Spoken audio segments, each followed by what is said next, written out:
Welcome to Hercule Hub, where Agatha Christie's Hercule Poirot unravels captivating mysteries. Picture a grand English manor, its polished halls hiding a chilling secret.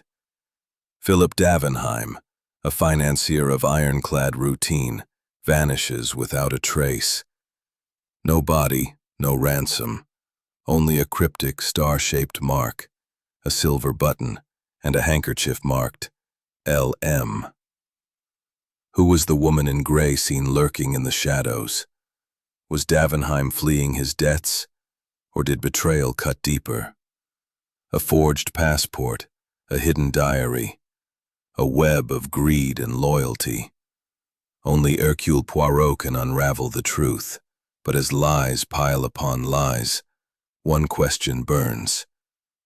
Who orchestrated this vanishing act? And who paid the ultimate price?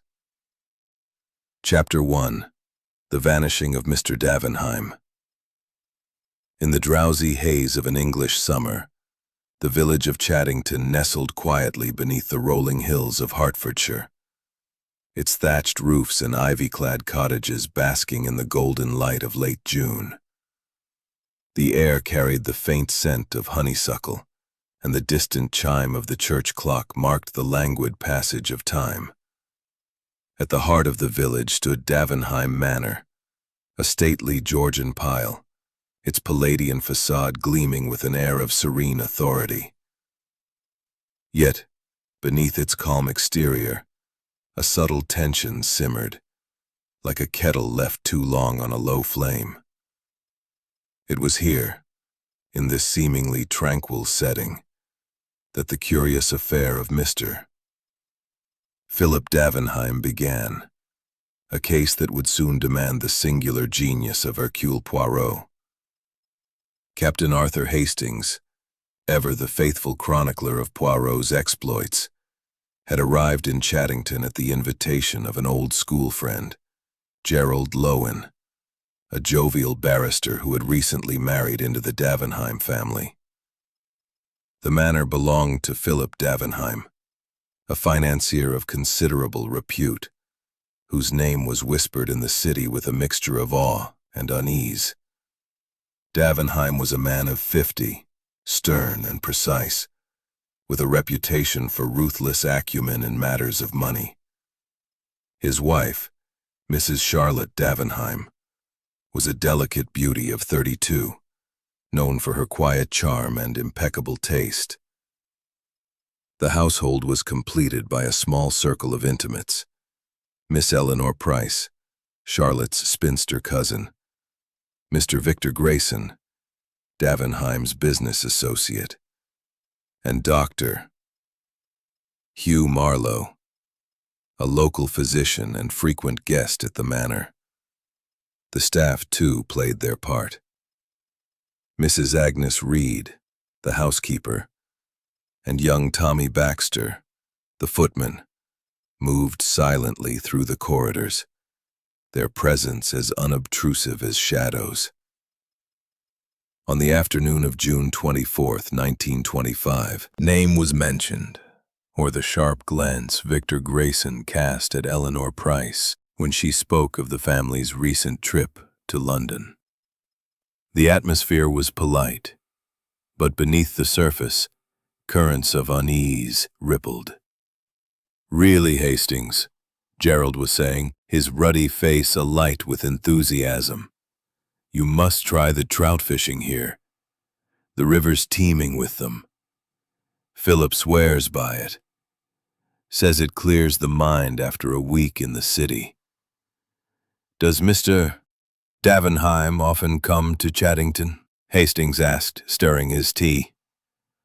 "Oh, every weekend," Gerald replied. "He's a creature of habit. Arrives on the 6:15 train from London on Fridays, spends Saturday in his study with papers, and takes a walk on Sunday mornings. Clockwork, really." Charlotte Davenheim, seated near the fireplace, looked up from her embroidery. "Philip finds the country restorative," she said softly, her voice tinged with a melancholy that did not escape Hastings' notice. though he's been preoccupied of late. Business troubles, Hastings ventured, sensing an opening. Victor Grayson, a lean man with sharp features and a restless air, interjected before Charlotte could respond. "Nothing out of the ordinary," he said briskly. "The market's volatile, as always." Philip's simply cautious Eleanor Price, perched primly on a velvet ottoman, gave a small sniff. "Cautious? I'd say he's been positively secretive. All those late-night telegrams and locked doors. One wonders what he's hiding." "Eleanor, please," Charlotte said, her tone gentle but firm. "Philip is under strain. We all are." The conversation drifted to safer topics, gardening, the upcoming village fete. But Hastings's instincts, honed by years at Poirot's side, told him that something was amiss. The Davenheim's marriage, though outwardly harmonious, seemed strained. Grayson's defensiveness suggested more than professional loyalty, and Eleanor's barbed remarks hinted at long-held resentments. Even Dr. Marlowe, who joined them shortly after, seemed guarded, his pleasantries tinged with distraction. As the afternoon waned, the household prepared for dinner. Philip Davenheim was expected on the 6:15 train, as was his custom. The butler, Mr. Reed, confirmed that the car had been sent to the station to collect him. At 6:45, the crunch of gravel announced the car's return, and Hastings, glancing out the window, saw the chauffeur, Baxter, step out alone. The young man's face was pale as he entered the drawing room. "Begging your pardon, ma'am," Baxter said, addressing Charlotte. "But Mr. Davenheim wasn't on the train. The station master says he didn't see him at all." A hush. "Baxter?" "Yes, sir," the footman replied. No answer. The office closed at 5. Charlotte rose, her composure faltering. "Perhaps he took a later train," she suggested, though her voice lacked conviction. "He's been so busy."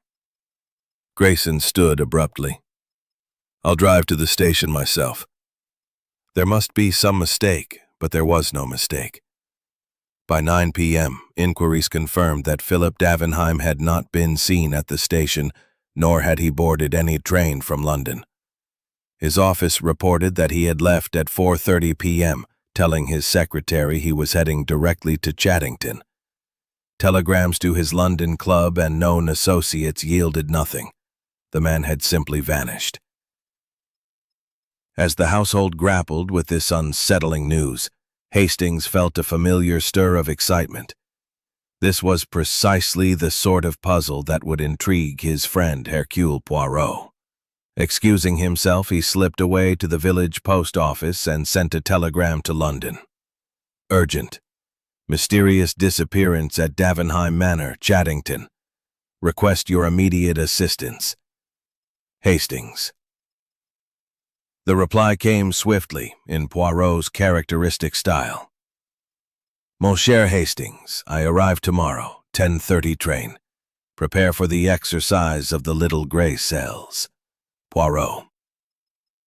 As night fell over Davenheim Manor, the house seemed to hold its breath. The grand clock in the hall ticked steadily, its rhythm a stark contrast to the growing unease among the occupants. Charlotte retired early, her face pale. Grayson paced the library, muttering about stock market fluctuations. Eleanor scribbled furiously in her journal, and Dr. Marlowe offered vague reassurances before departing for his cottage. Gerald, ever practical, organized a search of the grounds, though it yielded nothing but the rustle of leaves and the distant hoot of an owl. Hastings sat by the fire, his mind racing. Philip Davenheim, a man of precision and routine, had disappeared without a trace. Was it foul play, a deliberate act, or something more sinister? The manor, with its elegant facade and hidden tensions, seemed to guard its secrets closely. Hastings could only hope that Poirot's arrival would pierce the veil of mystery. As he retired to his room, Hastings glanced at the guest book on the hall table. A single entry caught his eye. Philip Davenheim's signature, dated the previous weekend, written in his precise hand. Beside it, a smudge of ink, barely noticeable, formed an odd shape, a tiny, irregular star. It seemed trivial, yet Hastings made a mental note. In his experience with Poirot, no detail was too small. The stage was set, the players assembled, and the mystery of Philip Davenheim's disappearance hung over the manor like a gathering storm. Lawns of Davenheim Manor. The household, however, was far from serene.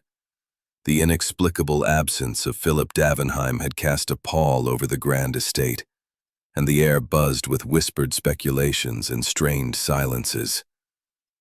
Captain Arthur Hastings, having slept fitfully, rose early to find the manor already stirring, its occupants grappling with the uncertainty of the previous evening's events.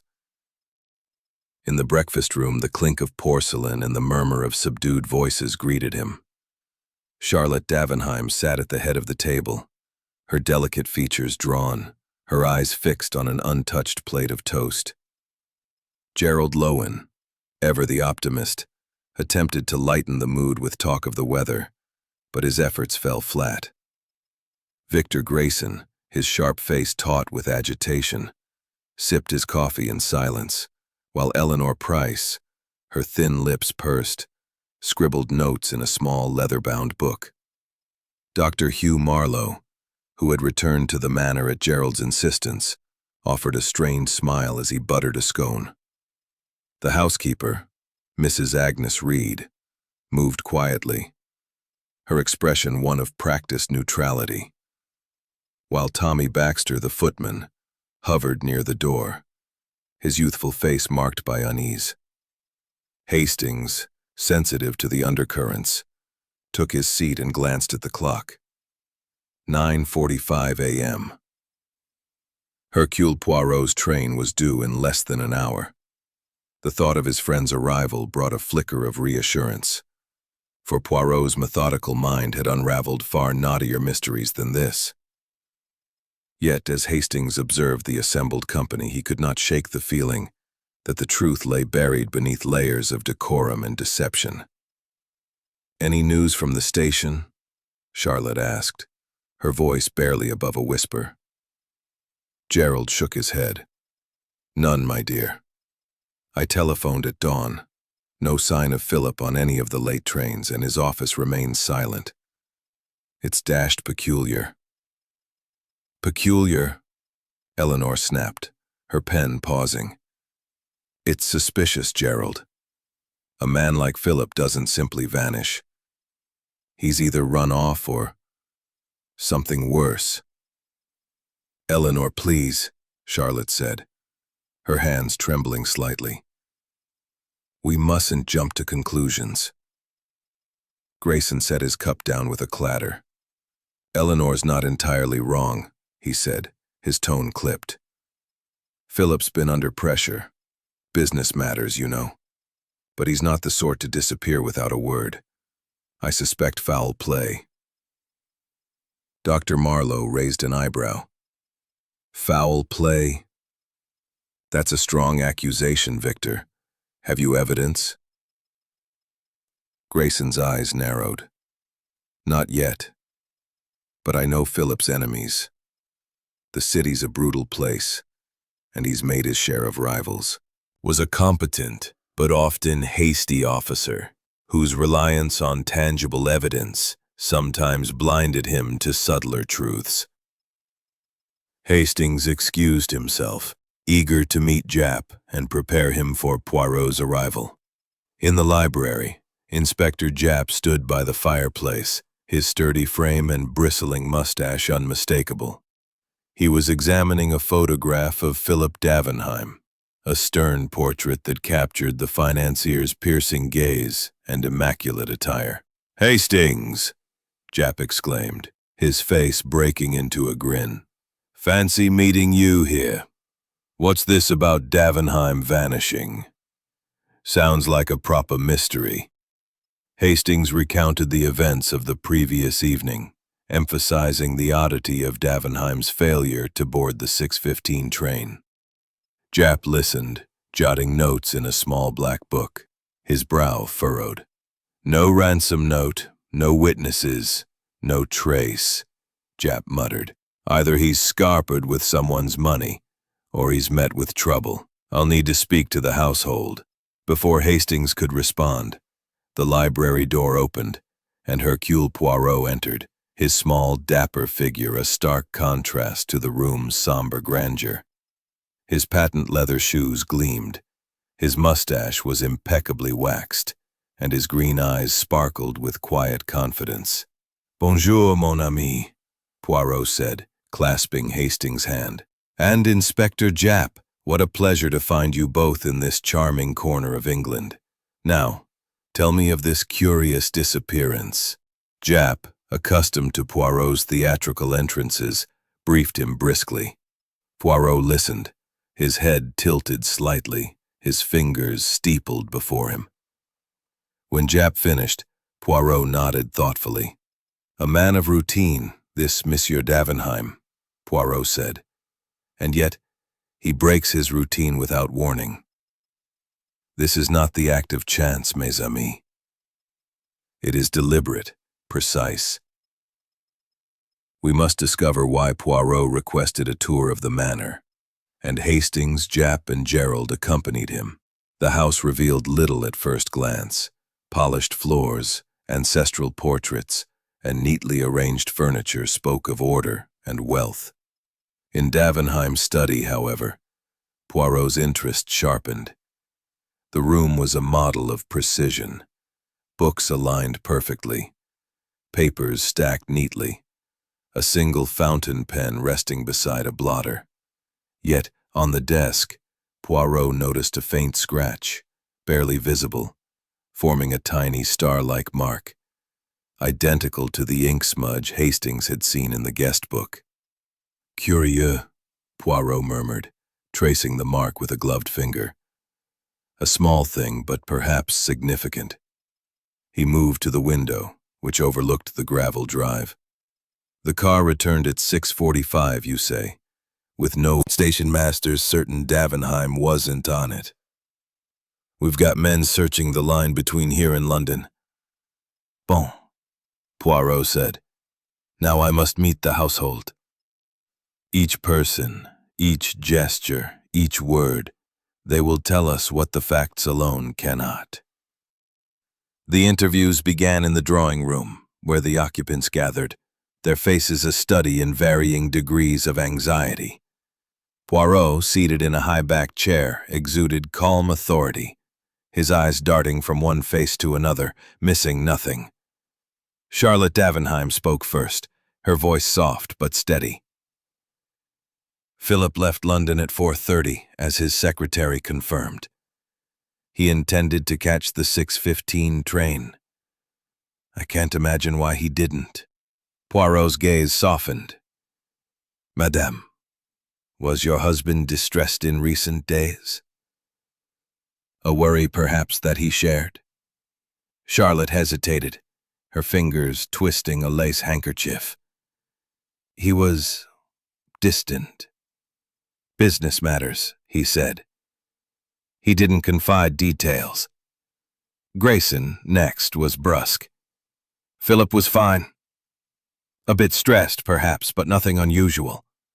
He had enemies, as I told Japp. Rivals in the city, men like Samuel Levitt, who lost a fortune when Philip outbid him on a deal.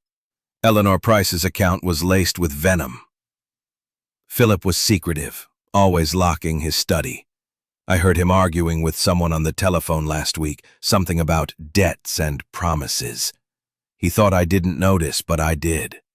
Dr. Marlowe, composed but evasive, claimed little knowledge. I saw Philip last Sunday.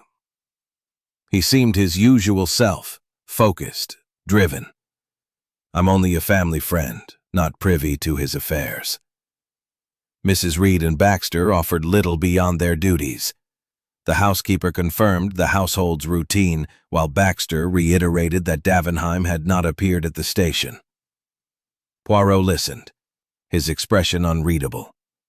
But Hastings knew his friend was cataloging every word, every inflection. As the interviews concluded, Poirot rose, smoothing his waistcoat. Mesdames et messieurs, a picture begins to form. Monsieur Davenheim is a man of precision, yet he vanishes without trace. This is no accident. There is method here, and I, Hercule Poirot, will uncover it. As the household dispersed, Poirot drew Hastings aside. Mon ami, observe the small things. The star-shaped mark, the locked study, the telephone call. They are threads in a tapestry. We must find how they connect.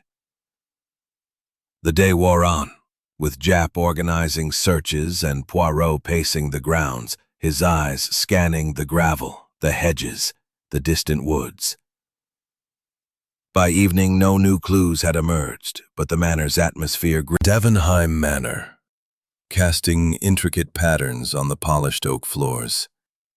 The house, though grand, seemed to hold its breath, as if anticipating the next act in the drama of Philip Davenheim's disappearance. Captain Arthur Hastings, fortified by a strong cup of tea, stood in the hall, watching the grand clock tick toward 10:30 a.m. The arrival of Hercule Poirot was imminent, and with it, Hastings knew, the gears of investigation would begin to turn with precision.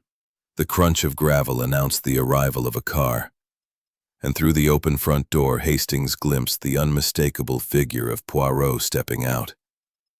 His small, immaculate frame was clad in a perfectly tailored suit, his patent leather shoes gleaming despite the dusty drive from the station. His mustache, a masterpiece of symmetry, twitched slightly as he surveyed the manor with keen green eyes. Beside him, Inspector Japp, who had met Poirot at the station, gestured animatedly, no doubt recounting the sparse details of the case. "Mon cher Hastings," Poirot exclaimed, his voice warm but tinged with the authority of a man who thrived on puzzles. "What a setting for a mystery, n'est-ce pas? This manor, so elegant, yet it conceals something sinister, perhaps." Hastings grinned, relieved by his friend's presence. "You've hit the nail on the head, Poirot. The place is crawling with tension. Davenheim's vanished without a trace and everyone's on edge." Japp, mopping his brow with a handkerchief, joined them. "Morning, Hastings." I filled Poirot in on the basics. No sign of Davenheim, no ransom note, no witnesses. It's like the man's turned to smoke. Poirot's eyes gleamed. "Smoke, mon ami, is an illusion. And illusions, they can be dispelled by the application of order and method. Let us begin." The trio entered the drawing room where the household had gathered, summoned by Gerald Lowen at Japp's request. Charlotte Davenheim sat by the fireplace, her pale hands folded tightly in her lap. Gerald stood beside her, his usual cheer subdued. Victor Grayson paced near the window, his sharp features drawn, while Eleanor Price sat stiffly, her journal closed but clutched tightly. Dr. Hugh Marlowe, leaning against the piano, offered a polite nod, though his eyes betrayed a flicker of unease. Mrs. Agnes Reed and Tommy Baxter stood discreetly near the door, their expressions carefully neutral. Poirot took center stage, his small stature somehow commanding the room. "Mesdames et messieurs," he began, his voice clear and precise. "I am Hercule Poirot, and I have been called to unravel the mystery of Monsieur Philip Davenheim's disappearance. I assure you, the truth will not have—" Marlowe shifted uncomfortably. Hastings, watching closely, noted the subtle interplay of glances. Distrust, fear, perhaps guilt. Poirot continued. First, I must understand the man himself. Madame Davenheim, tell me of your husband's habits, his character. Charlotte hesitated, then spoke softly. Philip was a man of routine. He left for London each Monday, returned on Friday's 6:15 train. He valued order, precision. His work consumed him, but he was devoted to this house, to our life here. Devoted, you say? Poirot repeated, his tone gentle but probing. And yet he was preoccupied of late? Perhaps a matter of business, or something more personal? Charlotte flushed. He was under strain. The stock market, he said. He didn't share details. Poirot turned to Grayson. Monsieur Grayson, you were his business associate. What can you tell me of these strains? Grayson's jaw tightened. Philip was navigating a difficult deal, a merger with a rival firm. There were tensions, yes, but nothing to suggest he'd vanish.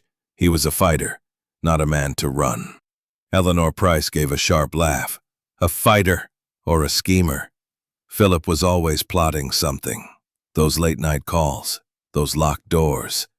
He was hiding things, even from Charlotte. Eleanor! Charlotte's voice was sharp, her composure cracking. You have no right. Enough! Poirot interjected, raising a hand.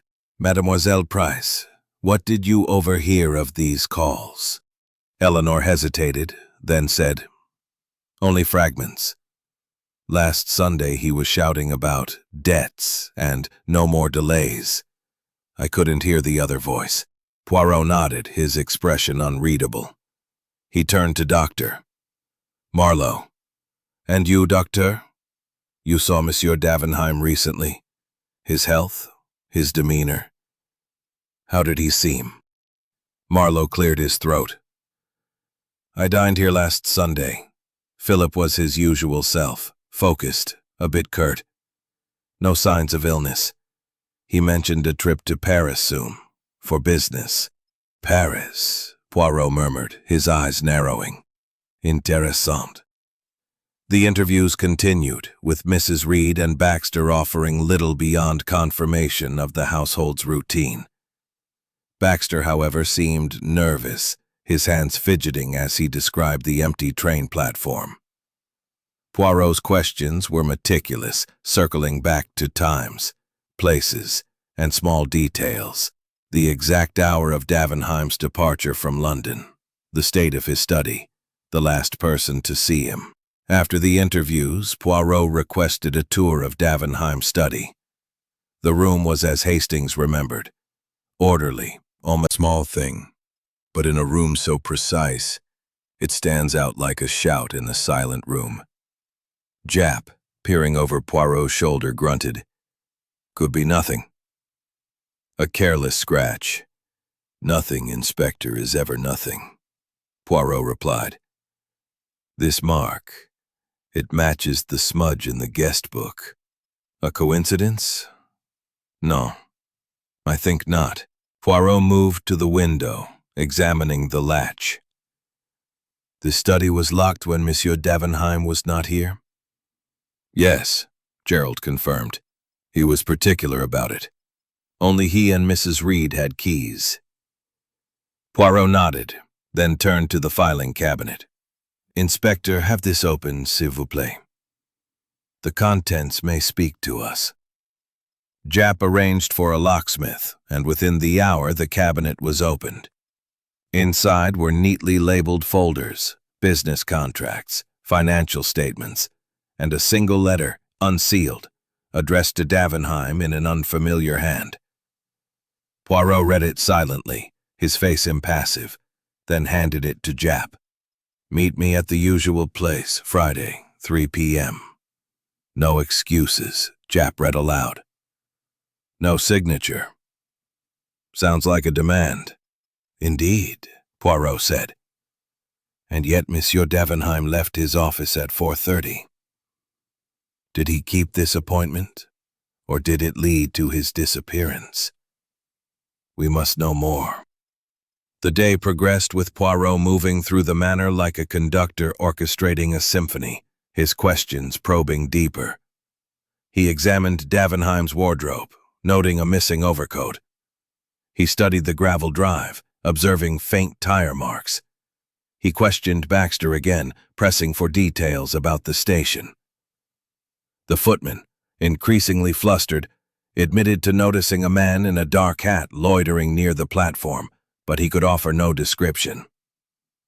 As evening fell, Poirot gathered the household in the drawing room once more. "Mes amis," he said, his voice calm but commanding. "The disappearance of Monsieur Davenheim is no accident. There is purpose here, a plan. But plans, they leave traces, small, yes, but visible to the trained eye. I ask you to be vigilant.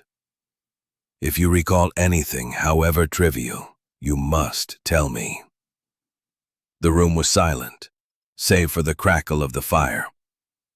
Charlotte's eyes glistened with unshed tears, Grayson's hands clenched into fists, and Eleanor's gaze darted suspiciously. Hastings, watching Poirot, felt a familiar thrill. The little Belgian was in his element, his mind already weaving the threads of evidence into a pattern only he could see. As the household dispersed, Poirot drew Hastings aside. "Mon ami, the star-shaped mark, the missing coat, the letter. These are not isolated facts. They are pieces in a veil of gray that seemed to mirror the uncertainty within its walls. The disappearance of Philip Davenheim, now entering its third day, had settled over the household like a persistent fog, and the arrival of Hercule Poirot had only heightened the tension. Captain Arthur Hastings, seated in the dining room with a cup of cooling coffee, observed the subdued breakfast scene. The clink of cutlery was muted, and conversation was sparse, as if each occupant feared saying too much. Poirot, however, was absent, having risen early to commune with the little gray cells in the solitude of the manor's rose garden. At precisely 9 a.m., Poirot reappeared, his demeanor as polished as his patent leather shoes. His mustache twitched with purpose as he entered the drawing room, where Inspector Japp and Hastings awaited him. The room, with its high ceilings and velvet drapes, felt oppressive despite its elegance, as if the weight of unspoken secrets pressed against its walls. "Bon," Poirot declared, clapping his hands. "Today, mes amis, we deepen our inquiry. The disappearance of Monsieur Davenheim is a puzzle, and to solve it, we must question not only the facts, but the hearts of those involved. Inspector, have you new developments?" Japp, leafing through his notebook, shook his head. "Nothing solid, Poirot. My men have searched the railway line from London to Chaddington. No trace of Davenheim. His bank accounts show no unusual activity, and his office staff swear he left at 4:30 p.m. on Friday, as planned. That letter you found, meet me at the usual place. We're tracing the handwriting, but it's slow work." Poirot nodded, his eyes gleaming. "Slow, perhaps, but necessary. The letter is a thread, Inspector. We must follow it. Now, I wish to speak with each member of the household again, but this time alone. The group, it encourages the mask of politeness. One by one they will reveal more." Hastings, accustomed to Poirot's methods, knew that these interviews would be a masterclass in observation. Poirot's genius lay not in brute force, but in his ability to detect the flicker of an eyelid, the hesitation in a voice, the contradiction in a tale. The interviews were arranged in the library, a room that seemed to absorb sound, its shelves of leather-bound books creating an air of solemnity. First came Charlotte Davenheim, her delicate frame wrapped in a pale blue shawl. She sat opposite Poirot, her hands clasped tightly, her eyes avoiding his piercing gaze. Poirot's tone was gentle, almost paternal, as he began. "Madame, you have told me of your husband's devotion to routine." A whisper. "There was a letter, not the one you found, but another, a month ago. It was from a woman. I found it in his coat pocket. He said it was nothing, a business matter, but I didn't believe him." Poirot's eyebrows rose slightly. "This letter, madame, what did it say?" "I only glimpsed it," Charlotte admitted. "Something about meeting in Paris and our agreement. I confronted him and he was furious, said I was imagining things. But he burned the letter that night." Poirot nodded, his expression unreadable. "And this anger, it was unusual?" "Yes," she said softly. "Philip was always controlled. That was the only time I saw him lose his temper." Next came Victor Grayson, his lean frame restless as he took his seat. His sharp eyes met Poirot's with a mix of defiance and wariness. "I've told you all I know," he began before Poirot could speak. "Philip was under pressure, but he was handling it. He didn't run off, if that's what you're thinking." Poirot smiled faintly. "Monsieur Grayson, I think nothing yet. I observe. Tell me, what was the nature of this merger you mentioned? And who was this Samuel Levitt, the rival you spoke of?" Grayson hesitated, then leaned forward. "The merger was with a firm called Hargrove & Sons. Philip was negotiating to take control, but it was delicate. Hargrove's board was resistant. Levitt, he's a financier, ruthless as Philip. They clashed over a deal last year, and Levitt lost millions. He's not a man to forgive." "And you, monsieur? Were you in favor of this merger?" Poirot asked, his tone deceptively casual. Grayson's jaw tightened. "I advised caution. Philip was pushing too hard, taking risks, but he didn't listen. He never did." Eleanor Price followed, her prim posture and sharp tongue undimmed by the morning's gloom. She clutched her journal as if it were a shield, her eyes darting between Poirot and the door. "I suppose you think I'm meddling," she said tartly. "But I see things, Monsieur Poirot. Philip was up to something. Those telephone calls, always after midnight, always behind locked doors. And that woman's voice, I'm sure of it." Poirot's head tilted. "A woman, mademoiselle? You are certain?" Eleanor nodded vigorously. "I heard her last Sunday, low and urgent. Philip said not now, not here. Then he hung up and locked his study. He thought I was asleep, but I wasn't." "And you did not see this woman?" Poirot pressed. "No," Eleanor admitted. Narrowed. "And his mood, doctor? Did he seem fearful?" Marlowe considered this. "Not fearful exactly. Preoccupied. He asked me oddly about sedatives, nothing specific, just their effects. I thought it was curiosity." The staff interviews followed. Mrs. Agnes Reed, the housekeeper, was composed, her answers precise.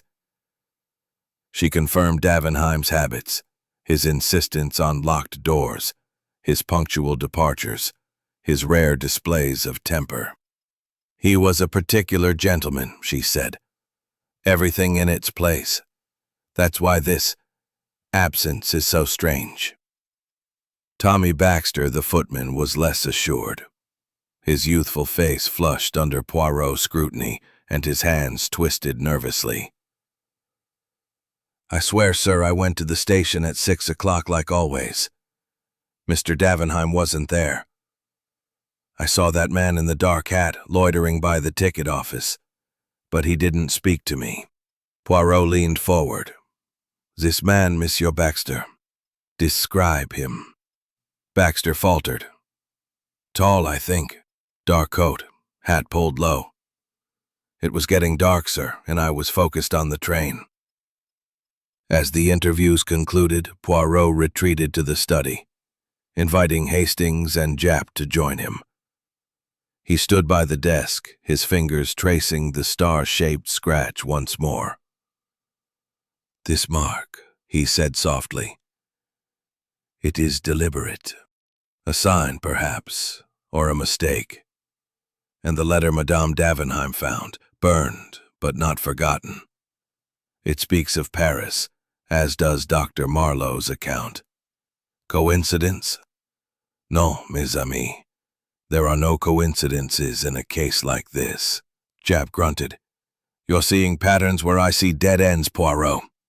We've got no body, no ransom, no witnesses. What's your theory? Poirot smiled enigmatically. A theory, Inspector? Too soon. But I will say this. Monsieur Davenheim did not vanish by accident. There is a purpose here, a design, and the key lies in the minds of those we have spoken to today.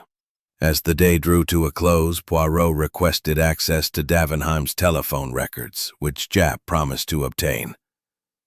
The manor settled into an uneasy quiet, its occupants retreating to their private thoughts. Hastings, watching Poirot pore over a map of the estate, felt a familiar awe. The little Belgian's mind was a machine, sifting through the chaos of human motives to find the truth. The questions had begun, and with them, the first cracks in the manor's facade of propriety had appeared. Chapter 5. The Red Herrings. The morning of June 27th broke over Davenheim Manor with the sky heavy with clouds, as if the heavens suspicion. Each glance and gesture laden with unspoken meaning. Poirot, as was his custom, had risen early and was already at work, his small figure seen pacing the gravel paths of the garden, his head bowed in thought. Inspector Japp, meanwhile, had received a report from Scotland Yard. The telephone records from Davenheim's London office and the manor had arrived, along with a preliminary analysis of the mysterious letter found in the study. Japp, ever pragmatic, was eager to pursue what he believed was an obvious lead, and he shared his thoughts with Hastings over breakfast. It's got to be Samuel Levitt, Japp said, brandishing a piece of toast. That financier Grayson mentioned. The telephone records showed Davenheim called Levitt's office 3 times last week, and the last call was heated. Davenheim's secretary overheard raised voices. Levitt's got motive, Hastings. He lost a fortune to Davenheim last year. I'm betting he lured Philip somewhere and... Well, you know. Hastings frowned, skeptical. It seems too neat, Japp. Poirot always says to beware the obvious solution. Japp snorted. Poirot and his theories. I deal in facts. Levitt's in London today. I'm sending men to bring him in for questioning. Before Hastings could respond, Poirot entered, his eyes bright with purpose. Bon matin, mes amis, he said, adjusting his tie with a flourish. I have heard your discussion, Inspector, and I caution you. The obvious suspect is often the least guilty. Monsieur Levitt may have a motive, but we must not let him distract us from the subtler truths. Japp bristled. Subtler truths? Poirot, we've got a missing man, a rival with a grudge, and a letter demanding a meeting. What more do you need? Poirot smiled enigmatically. Patience, mon ami. The truth, it is like a fine wine. It requires time to reveal its flavor. Now, let us examine these telephone records. The records, spread across the library table, showed a pattern of calls to various business associates, but the three to Levitt's office stood out, particularly one on Thursday at 10 p.m., lasting 15 minutes. The letter, analyzed by Scotland Yard, bore no fingerprints save Davenheim's, and the handwriting was untraceable, written in a generic script. Poirot studied the documents, his fingers tapping lightly on the desk's star-shaped scratch. This letter, Poirot mused. It says, "Meet me at the usual place, Friday 3 p.m. Yet Monsieur Davenheim left his office at 4:30. Did he keep this appointment? And if so, where is this usual place?" Japp shrugged. "Could be anywhere. A club." Accompanied by Hastings and Gerald Lowen, he walked the perimeter of the estate, his eyes scanning the gravel drive, the neatly trimmed hedges, and the path leading to the woods. Near the garage, Poirot paused, crouching to inspect a patch of ground where the gravel seemed disturbed. A faint imprint, barely discernible, caught his eye. A partial footprint, smaller than a man's, with a distinctive heel mark. "Intéressant," Poirot murmured, beckoning Hastings. "Observe, mon ami. This print, it is recent, and it does not match the boots of the staff. A visitor, perhaps, or someone who wished not to be seen." Gerald, puzzled, said, "Could be a gardener's, or a delivery boy's." "The grounds see plenty of foot traffic," Poirot's eyes twinkled. "Perhaps. But the little gray cells, they whisper that this is no coincidence. We shall see." Back in the manor, Japp received a telegram from London. Samuel Levitt had been located and claimed to have been in Manchester on Friday, with witnesses to confirm his alibi. Japp, undeterred, insisted on questioning him, but Poirot's attention had shifted. He requested a private interview with Tommy Baxter, the footman, whose nervous demeanor during earlier questioning had not escaped his notice. Baxter, summoned to the library, stood fidgeting, his cap clutched tightly. Poirot's tone was gentle but firm. "Monsieur Baxter, you spoke of a man in a dark hat at the station. Tell me again, and omit nothing." Baxter swallowed hard. "I told you, sir. He was tall, in a dark coat and hat. I didn't see his face clear. It was dusk.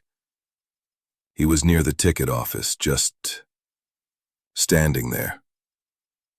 "And you saw no one else?" Poirot pressed. "No one who approached the train or perhaps lingered near the car?" Baxter hesitated, his eyes darting to the window.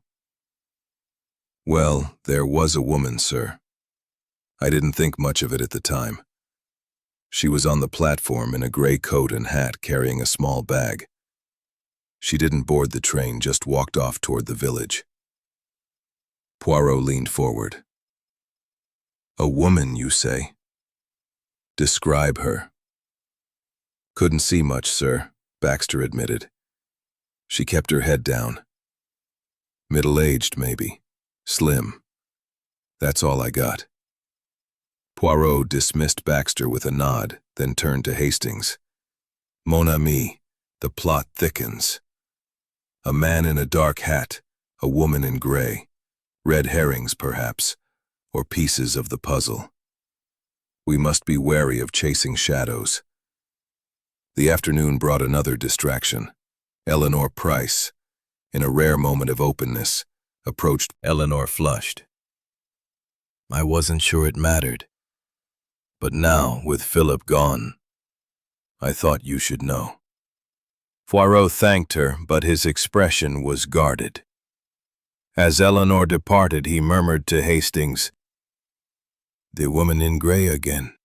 Either she is a key, or she is a distraction carefully placed to mislead us."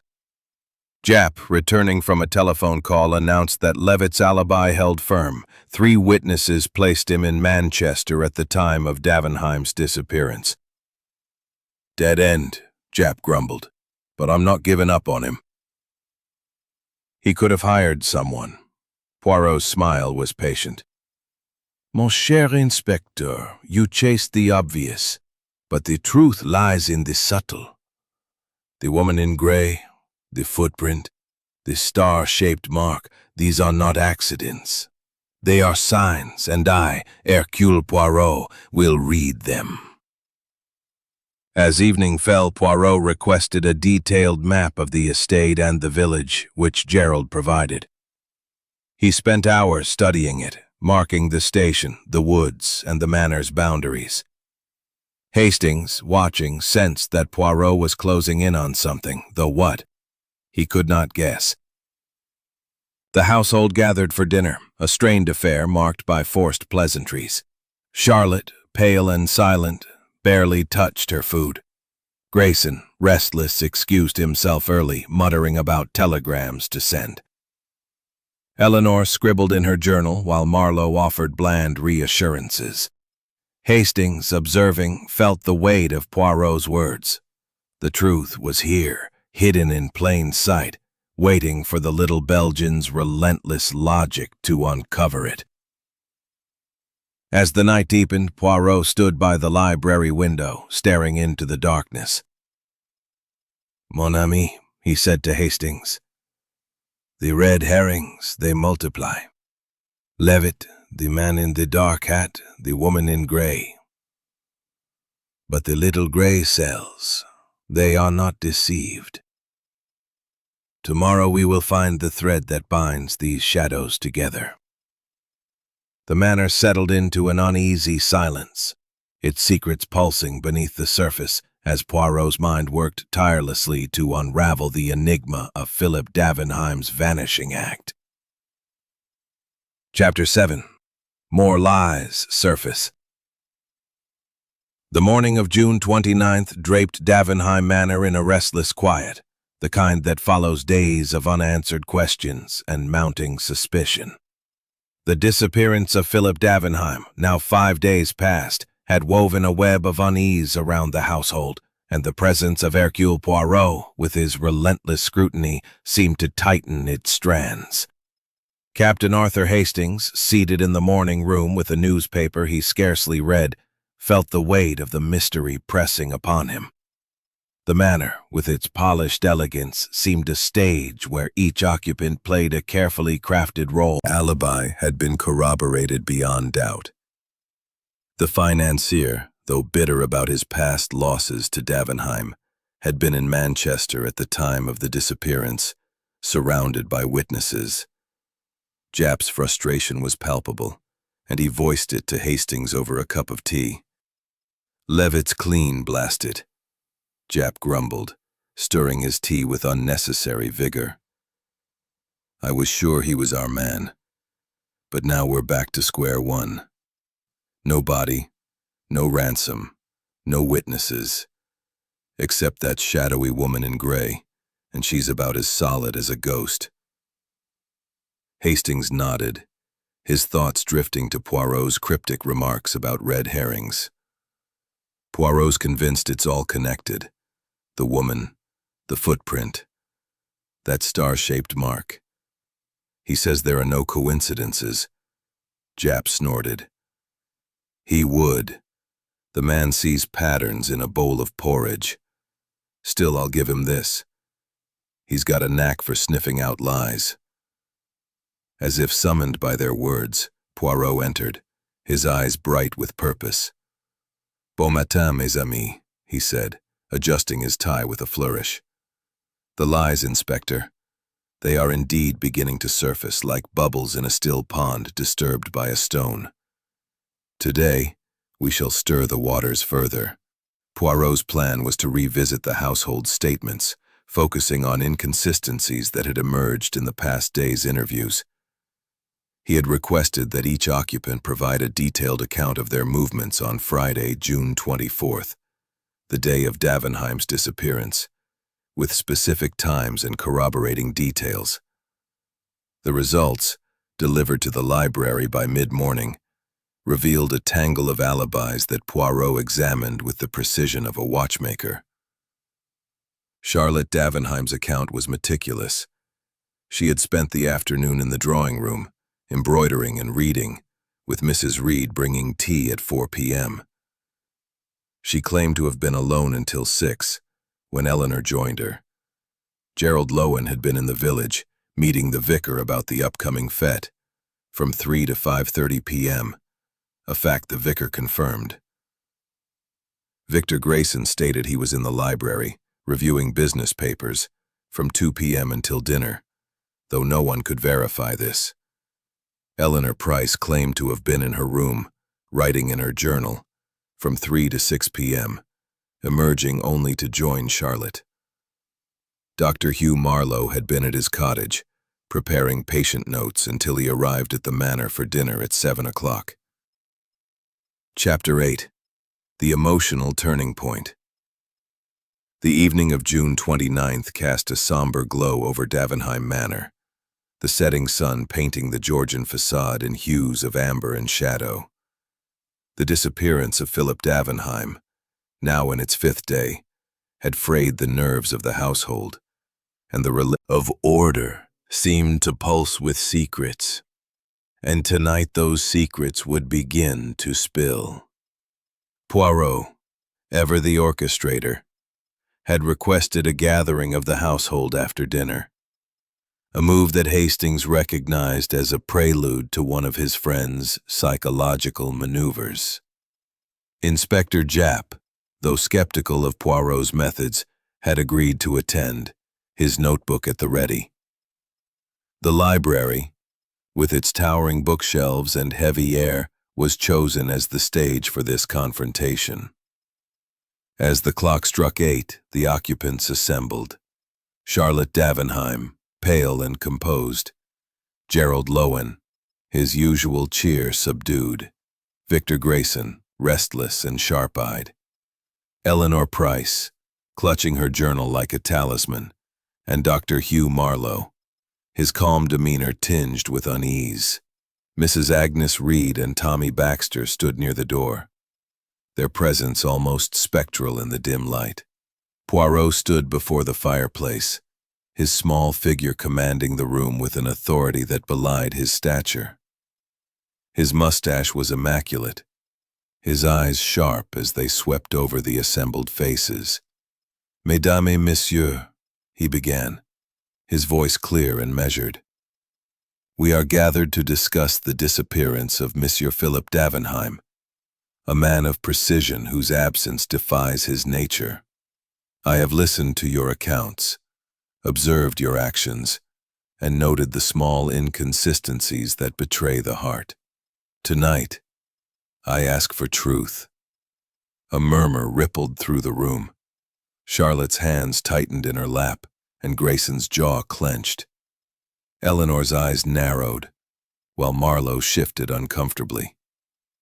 Hastings, watching closely, sensed that Poirot was poised to strike a nerve. Poirot turned to Charlotte, his tone gentle but probing. "Madame Davenheim, you have spoken of your husband's devotion, yet you found a letter from a woman, hinting at secrets. You confronted him, and he burned it. Why did you not speak of this sooner?" Charlotte's composure cracked, her eyes glistening with tears. "I was ashamed," she whispered. "I thought perhaps it was my fault, that I had driven him away. Philip was distant, but I loved him. I didn't want to believe he could betray me." The room fell silent, save for the crackle of the fire. Gerald, his face flushed, reached for his wife's hand. "Charlotte, you should have told me," he said softly. "We could have faced it together." Poirot nodded, his gaze shifting to Eleanor Price. "Mademoiselle, you overheard a woman's voice on the telephone, speaking to Monsieur Davenheim. You have hinted at scandal, yet you withhold details. Why? Eleanor's lip. Sunday. And the look on his face was not that of an innocent man. Charlotte gasped, her hand flying to her mouth. Eleanor, how could you? You've always hated Philip. I speak the truth, Eleanor snapped, her eyes blazing. You've been blind, Charlotte. He was hiding something, and now he's gone. The accusation hung in the air, a spark igniting the room's latent tensions. Grayson stood abruptly, his voice cutting through the silence. Enough of this nonsense. Philip was no saint, but he wasn't sneaking about with some woman. His troubles were in the city, debts, deals gone wrong. I told him to slow down, but he wouldn't listen. If anyone's to blame, it's men like Samuel Levitt, who'd stop at nothing to ruin him.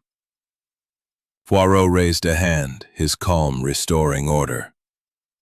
Monsieur Grayson, your loyalty to your friend is noted, but your anger betrays you.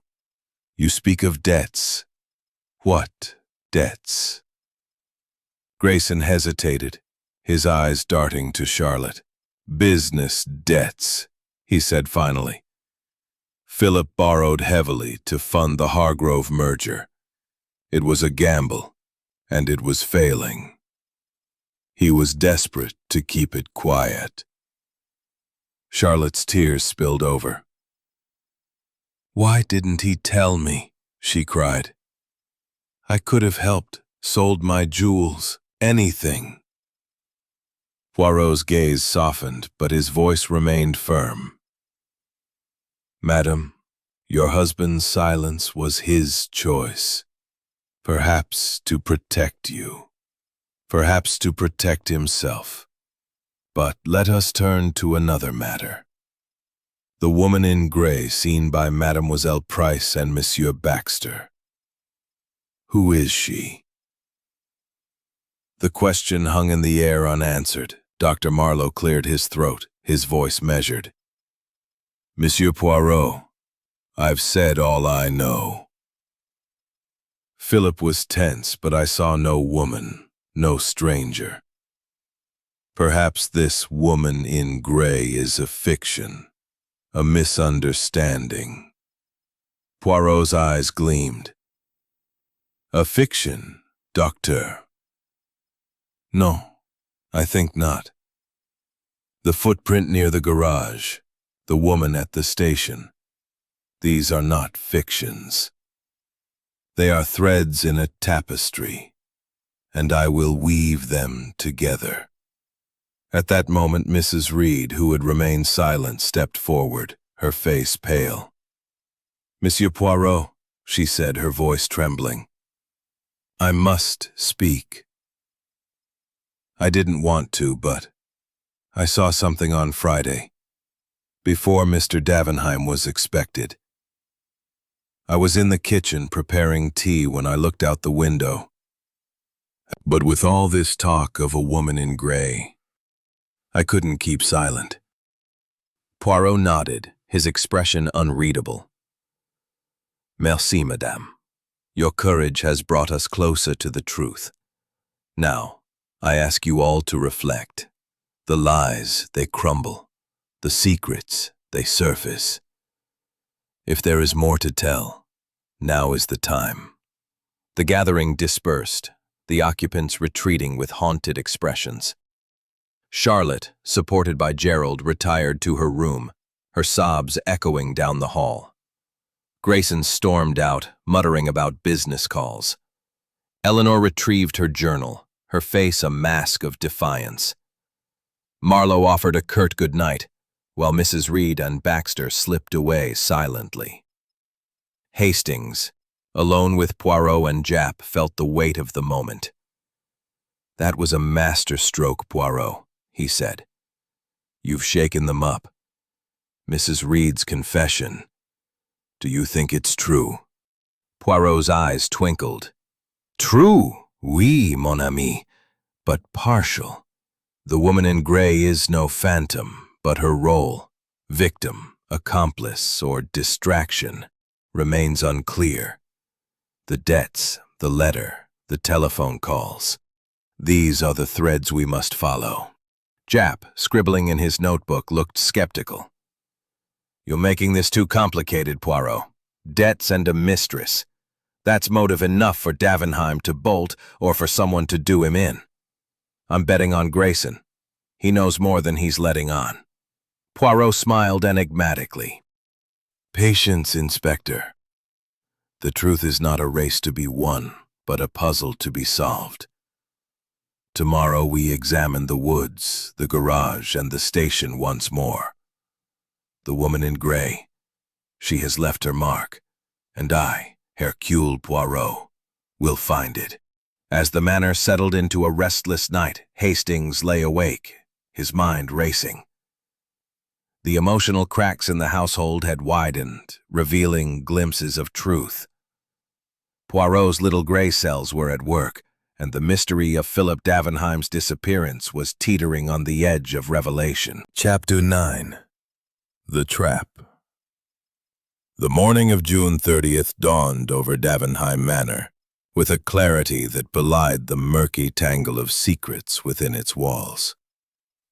The disappearance of Philip Davenheim, now 6 days old, had stretched the nerves of the household to breaking, and Hercule Poirot's relentless probing had begun to bear fruit. Captain Arthur Hastings, rising early, found the manor steeped in an uneasy hush, as if the very stones anticipated the next revelation. The emotional outpouring of the previous evening, Charlotte's tears, Eleanor's accusations, Grayson's defensiveness, and Mrs. Reed's confession, had left the occupants raw, their facades of propriety crumbling under Poirot's scrutiny. Poirot, as was his custom, was already at work, his small figure seen in the library, poring over the estate map and a stack of notes. Inspector Japp, bleary-eyed from a late night of telephoning London, joined Hastings for breakfast, his frustration evident. Poirot's got them all rattled, I'll give him that, Japp said, buttering a scone. But we're no closer to finding Davenheim. That woman in gray, she's our best lead, but she's as elusive as a shadow. Hastings nodded, his thoughts on Poirot's cryptic remarks about the tapestry of truth. Poirot's setting a trap tonight, he said. He wouldn't say how, but you know him, he's got something up his sleeve. Japp grunted. He always does. I just hope it's not another wild goose chase. At 10 a.m., Poirot summoned Hastings and Japp to the library, his eyes gleaming with purpose. Mes amis, he said, his voice crisp. Today we tighten the net. The lies, they have surfaced. The secrets, they have cracked. Now, we apply pressure, and the truth, it will emerge. Tonight I shall gather the household once more, and we shall see who falters. Hastings, intrigued, asked, What's your plan, Poirot? Another round of questions? Poirot's mustache twitched. Non, mon ami. Questions alone are not enough. Tonight I shall present a theory, a provocation, if you will. The guilty, they will react, and in their reaction they will betray themselves. But first we must confirm certain details. Poirot's morning was spent in meticulous preparation. He revisited the garage, where the faint footprint with its distinctive heel mark had been found. With a magnifying glass he examined the ground, noting the soil's texture and the nearby tire tracks. This print, he murmured to Hastings. It is small, feminine perhaps, but it is deliberate. Satisfied nod. Another thread, mon ami, he said. The tapestry rover clearer. Back at the manor, Poirot requested a private meeting with Tommy Baxter, whose nervous demeanor had intensified since the previous evening.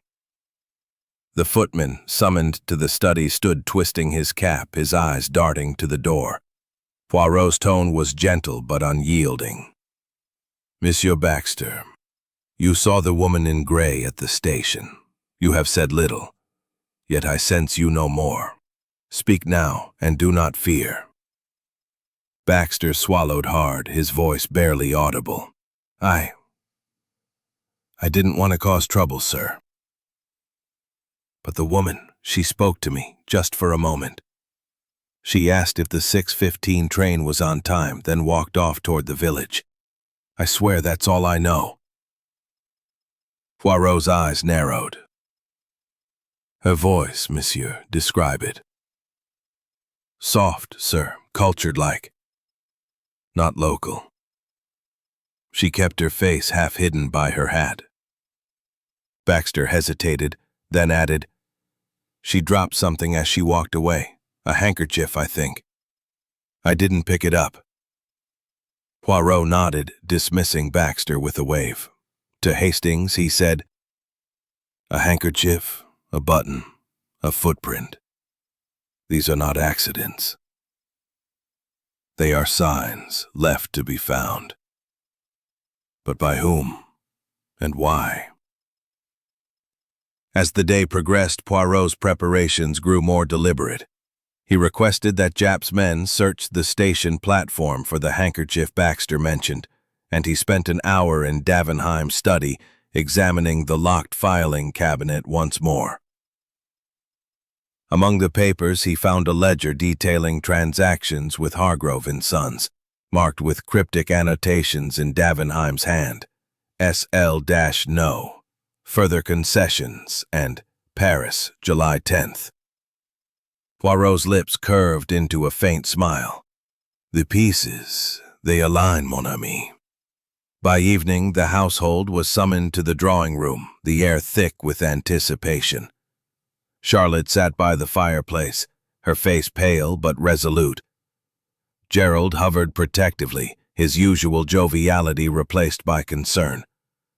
Grayson paced near the window, his eyes darting to Poirot. Eleanor clutched her journal, her expression defiant. Marlowe leaned against the piano, his calm facade strained. Mrs. Reed and Baxter stood at the back, their presence almost unnoticed. Poirot stood before the group, his small frame radiating authority. "Mesdames et messieurs," he began, his voice steady. "The disappearance of Monsieur Philip Davenheim is no mere accident. It is a performance, a carefully staged act. Tonight I shall propose a theory, and I ask you to listen carefully." He paused, his eyes sweeping the room.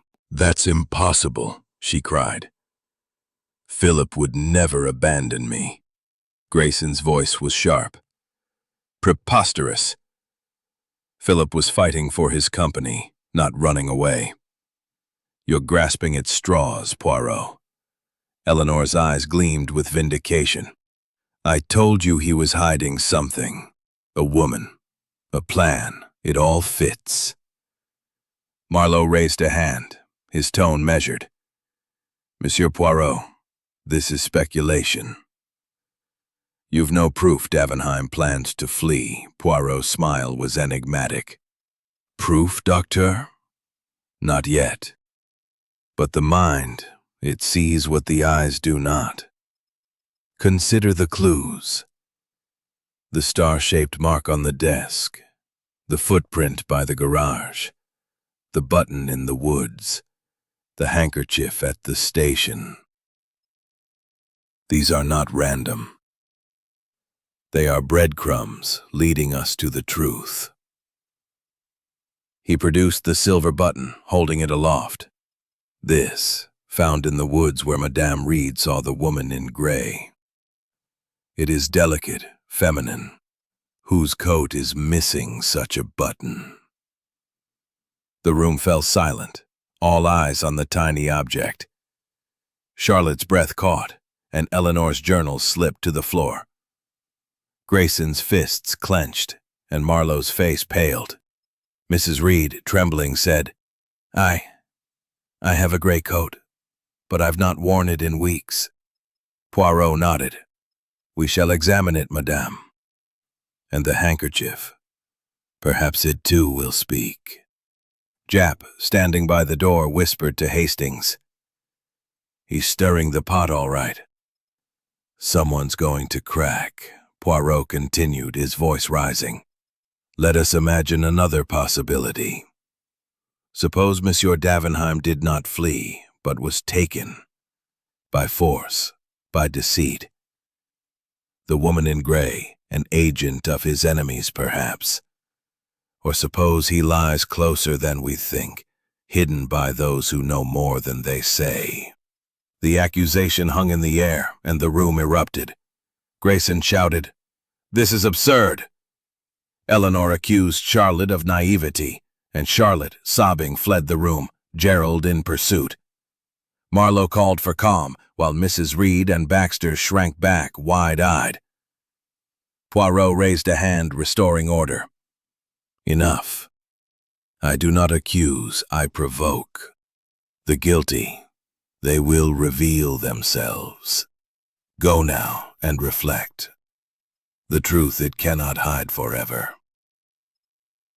As the household dispersed, their faces etched with fear and suspicion, Poirot turned to Hastings and Japp. The trap, it is said.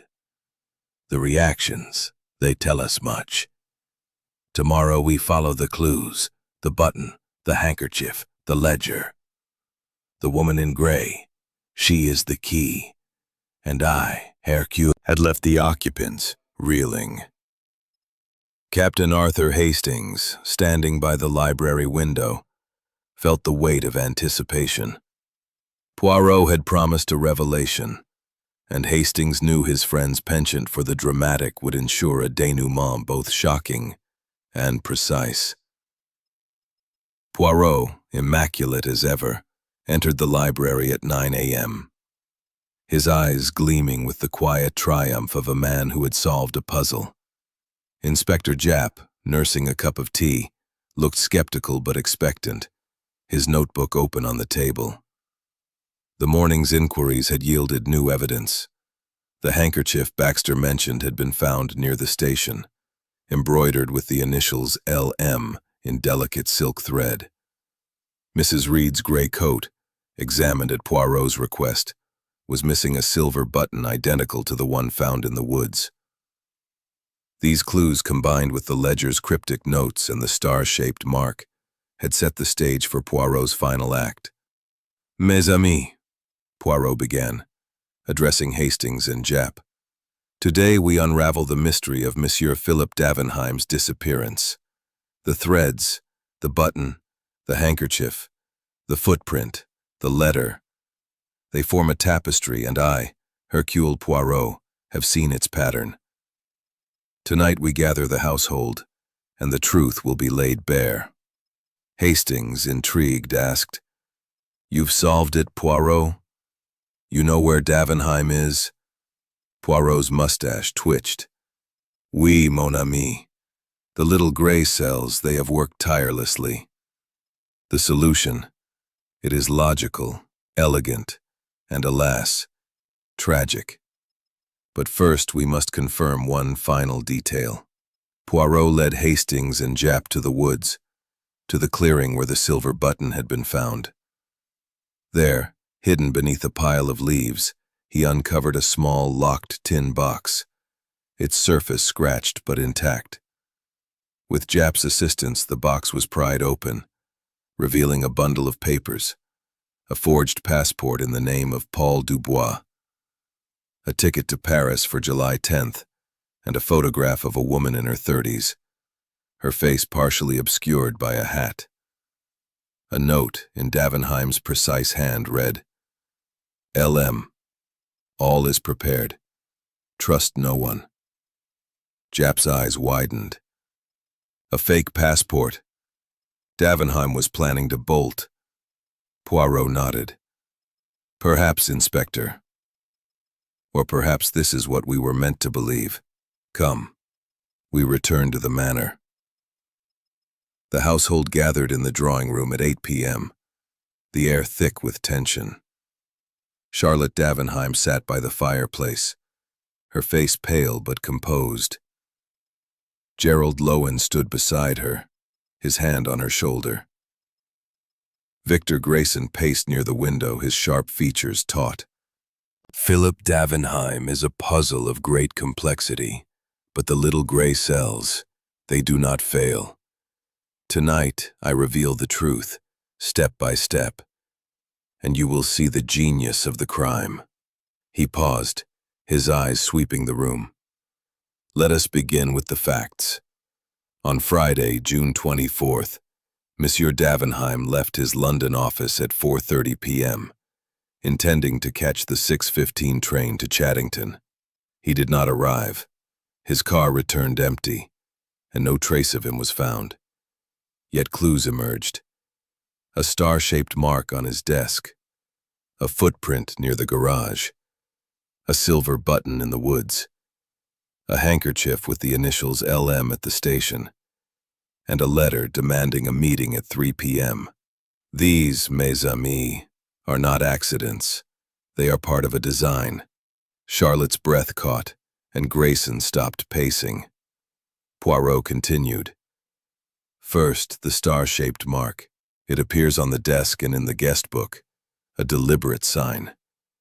It is not a scratch, but a symbol, etched with a ring worn by Monsieur Davenheim, as his secretary confirmed. Why leave such a mark? To suggest he was here, when he was not. Japp frowned. Not here, but he was in London. Précisément, Poirot said. Now, the woman in grey, seen by Mademoiselle Price, Madame Reed, and Monsieur Baxter. She is no phantom. She is Laura Marlowe, the sister of Dr. Marlowe, who has been absent from Chaddington these past weeks. Marlowe's face paled. My sister, that's absurd. Laura's in Bath, visiting relatives. Poirot raised a hand. Non, docteur. The handkerchief with LM, Laura Marlowe. The button, from a coat identical to one she owns, as confirmed by village shop records. She was here, on Friday, and she played a role in this drama. He turned to the group. Let us reconstruct. Monsieur Davenheim, burdened by debts from his failing merger, planned to disappear. The forged passport, the ticket to Paris. These suggest he intended to flee, perhaps with Laura Marlowe, with whom he had a secret liaison. The letter Charlotte found, burned but not forgotten, hinted at this. But Davenheim did not flee. He was betrayed. A gasp rippled through the room. Poirot's voice grew softer, yet more commanding. The woman in grey was seen at the station, but she did not board the train. She was seen near the garage, leaving a footprint and a button. These were deliberate, to draw attention to her. Why? To make us believe Davenheim had fled with her. But the truth is darker. Davenheim never left London. Grayson's voice was sharp, never relentless. The murderer is among us. Dr. Marlowe, you knew of your sister's affair with Davenheim. You confronted him in London after his secretary left. You argued, and in a moment of rage you struck him, perhaps with a paperweight. You hid his body in the office, locked it, and returned to Chaddington, establishing your alibi. Laura, your accomplice, played the woman in grey, planting clues to suggest Davenheim had fled. Marlowe's calm shattered. This is madness.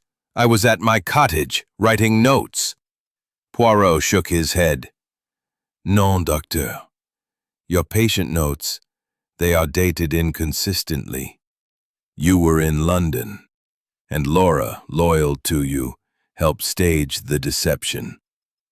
The tin box in the woods with the passport and ticket. It was planted to mislead us. Marlowe lunged forward, but Japp restrained him. Enough, Marlowe. We'll check the office. If there's a body, you're done. Poirot turned to the others. The debts, the merger, the affair. These were motives, but the heart of the crime was betrayal. Marlowe acted to protect his sister, but his plan, it was not perfect. The little gray cells, they see through the illusion. As Japp led Marlowe away, the household dissolved into chaos. Charlotte's sobs, Gerald's shock, Eleanor's stunned silence.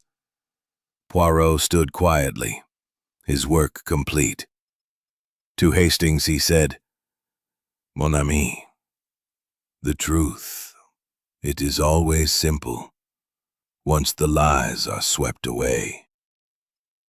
The manor, its secrets exposed, began to breathe again, as Poirot's genius brought the curtain down on the vanishing act of Philip Davenheim. Chapter 11. The Reflection. The morning of July 2nd bathed Davenheim Manor in a soft golden light, as if the sun sought to dispel the shadows cast by the previous night's revelations. The air, though crisp, carried a sense of resolution, for Hercule Poirot had unraveled the mystery of Philip Davenheim's disappearance with his characteristic blend of logic and theatricality.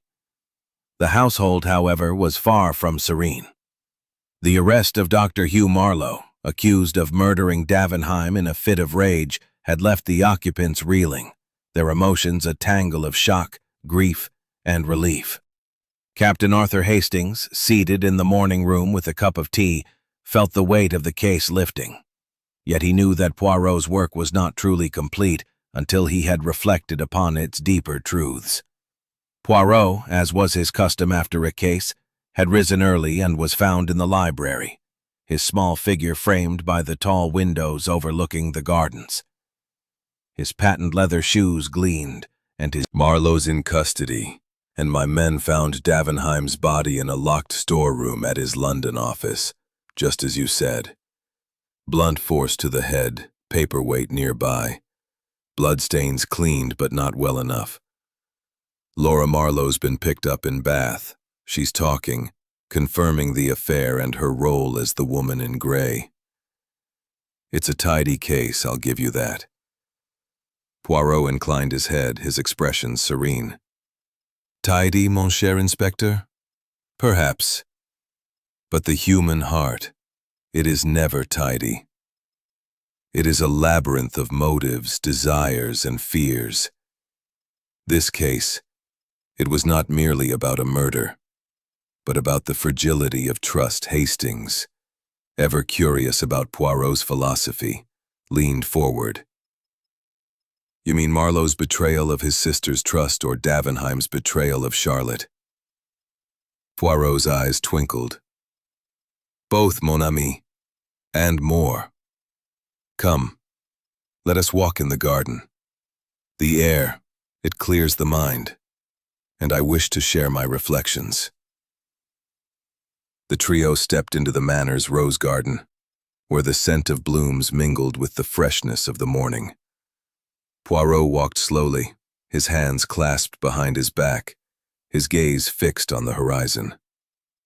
Consider, mes amis, he began, the tragedy of Monsieur Davenheim. A man of order, of precision, yet undone by his own secrets. His debts, his ambition, his liaison with Mademoiselle Laura Marlowe, these were the cracks in his facade. He planned to flee, to escape the pressures of his life, but he did not foresee that his secrets would provoke another's rage. Japp nodded, his notebook tucked away for once. Marlowe snapped, that's clear. He couldn't stand Davenheim stringing his sister along, promising to run off with her while bleeding his company dry. But how did you know, Poirot? That body in London, most would have assumed Davenheim made it to Chaddington. Poirot's mustache twitched with a faint smile. The little gray cells, Inspector. They see what the eyes do not. The star-shaped mark on the desk and in the guest book. It was too precise, too deliberate, to be an accident. It suggested Davenheim's presence, yet his absence from the train contradicted it. The woman in gray, seen by multiple witnesses, was a distraction, a performance to make us believe Davenheim had fled. But the ledger, the passport, the ticket, these pointed to a plan, not an execution. The truth lay in London, where Davenheim's life ended. Hastings frowned, puzzled. But the button, the handkerchief, how did you connect them to Laura Marlowe? Poirot paused by a rose. They connect these threads, and the pattern emerges. Japp shook his head, a wry grin spreading across his face. You make it sound so simple, Poirot. I was chasing Levitt, convinced he'd hired a thug. You saw the truth under our noses. Poirot's expression grew solemn. The truth, Inspector, is rarely under the nose. It is in the contradictions, the small details, the pause in a voice, the tremble of a hand. Dr. Marlowe, he was too calm, his alibi too perfect. His sister's absence, his knowledge of Davenheim's plans. It all pointed to a man protecting his family, but at a terrible cost. They reached a bench overlooking the lawn, and Poirot sat, his small figure dwarfed by the grandeur of the manor behind him.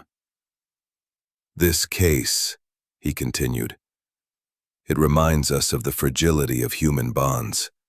Madame Davenheim, she loved her husband, yet she sensed his distance. Mademoiselle Price, she saw too much yet spoke too late. Monsieur Grayson, he hid his fears for the business. And Madame Reed, she kept silent out of loyalty. Each played a part in the tragedy. Not by action, but by silence. Hastings, moved by Poirot's words, said, It's tragic, isn't it? Davenheim's ambition drove him to deceit, and Marlowe's loyalty led to murder. Could it have been different? Poirot's eyes softened. Perhaps, mon ami. But the human heart, it is a mystery even I cannot fully solve. We can only seek justice, and in doing so, restore order. As they returned to the manor, Charlotte Davenheim emerged from the drawing room, her face pale but composed.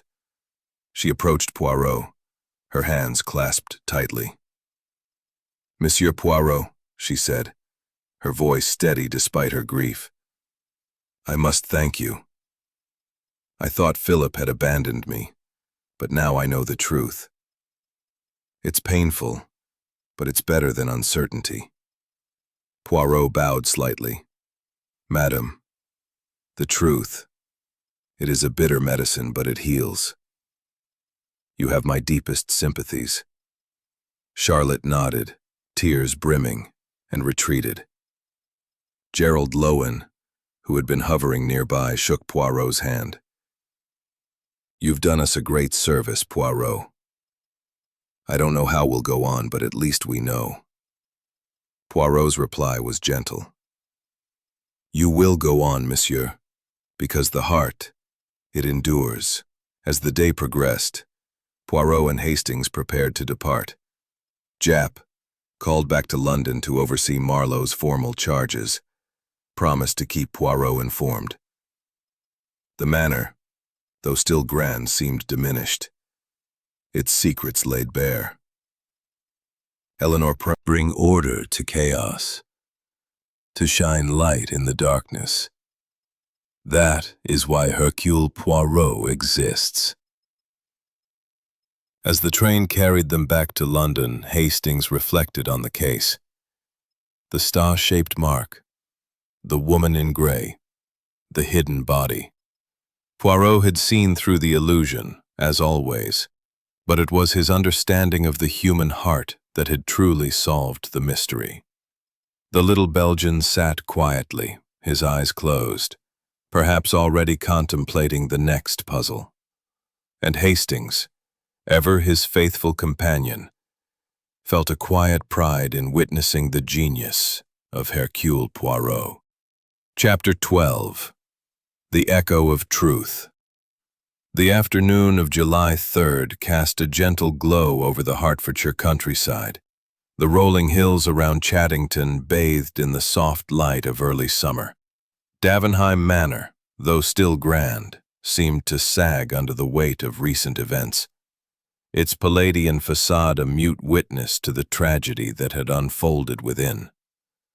The revelation of Eleanor Price as the murderer of Philip Davenheim had left the household in a state of fragile recovery, and the departure of Hercule Poirot and Captain Arthur Hastings the previous day had promised a return to quietude. Yet, as Hastings would soon discover, the little Belgian's work was not quite complete, for a lingering echo of the mystery demanded one final act of his genius. Hastings, back in London, was preparing to dine at his club when a telegram arrived, its terse message unmistakably Poirot's. Mon cher Hastings, return to Chaddington at once. A small matter requires our attention. Poirot. Puzzled but accustomed to his friend's cryptic summons, Hastings caught the next train, arriving at Davenheim Manor by 3 p.m. The air was warm, scented with honeysuckle, but the manor's atmosphere was one of subdued tension, as if the ghosts of the past week still lingered. Poirot awaited him in the drawing room, his small figure immaculate in a perfectly tailored suit, his mustache a testament to his unyielding precision. Beside him stood Inspector Japp, his face a mix of exasperation and curiosity, clutching a small parcel wrapped in brown paper. The household, though diminished by Eleanor's arrest, was present. Charlotte Davenheim, her delicate features drawn but resolute.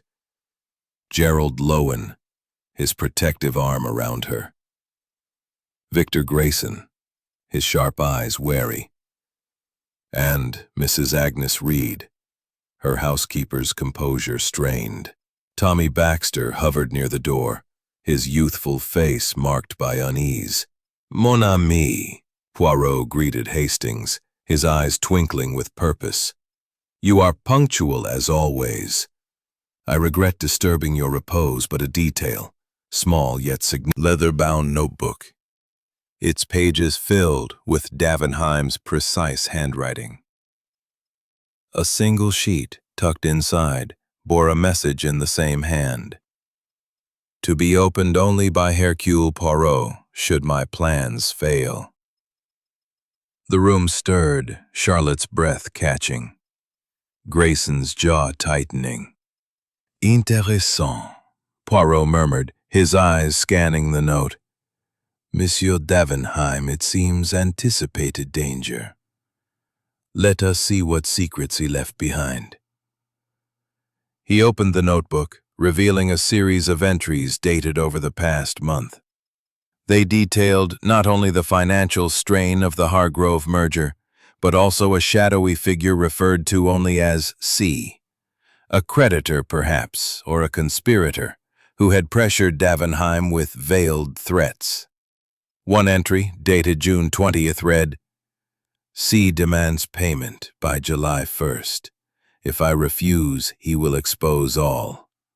The plan must proceed. Another, from June 23rd, noted, LM agrees to assist. The star will guide us. Poirot's gaze sharpened. The star, mes amis. The mark we found on the desk and in the guest book. It was not merely Eleanor's ring, but a signal, a code between Davenheim and another. And LM, we assumed it meant Lillian May, Mademoiselle Price's maiden name. But what if it does not? Charlotte, her voice trembling, said, You mean there's more to this? Eleanor confessed. She killed Philip. Poirot raised a hand, his calm commanding. Oui, madame. Mademoiselle Price struck the fatal blow, driven by her loyalty to you. But the tapestry, it is not complete. This notebook suggests another hand, one that set the stage for the tragedy. Let us examine the clues anew. He turned to Japp. Inspector, have you searched Mademoiselle Price's belongings? Her journal perhaps holds more than we thought. Japp nodded, producing a small leather-bound journal confiscated from Eleanor. Poirot flipped through its pages, his eyes narrowing at an entry dated June 22nd. Philip plans to flee with her. I cannot let him ruin Charlotte. I will confront him, but C watches us all. The initial C appeared again, in hurried scrawl, alongside a sketch of a star-shaped mark. The plot thickens, Poirot said, his voice low. Mademoiselle Price knew of this C, a figure who threatened Davenheim and perhaps pushed her to act. We must find this person. Hastings, his mind racing, ventured, could it be Victor Grayson? He knew about the debts, and he was cagey about the merger. Grayson's face darkened. That's nonsense. I warned Philip to slow down, not to push him into anything. Poirot's eyes gleamed. Me, what is your connection to C? Mrs. Reed's composure faltered, her hands twisting. I don't know what you mean, Monsieur Poirot. I told you all I saw. Poirot's voice was gentle but unyielding. No, madame. The notebook mentions C, and I believe it stands for Clara, your given name, as confirmed by the Manor's records. You were more than a housekeeper to Monsieur Davenheim. You were his confidant, privy to his plans. You helped him arrange the forged passport, the ticket to Paris, perhaps even the liaison with another.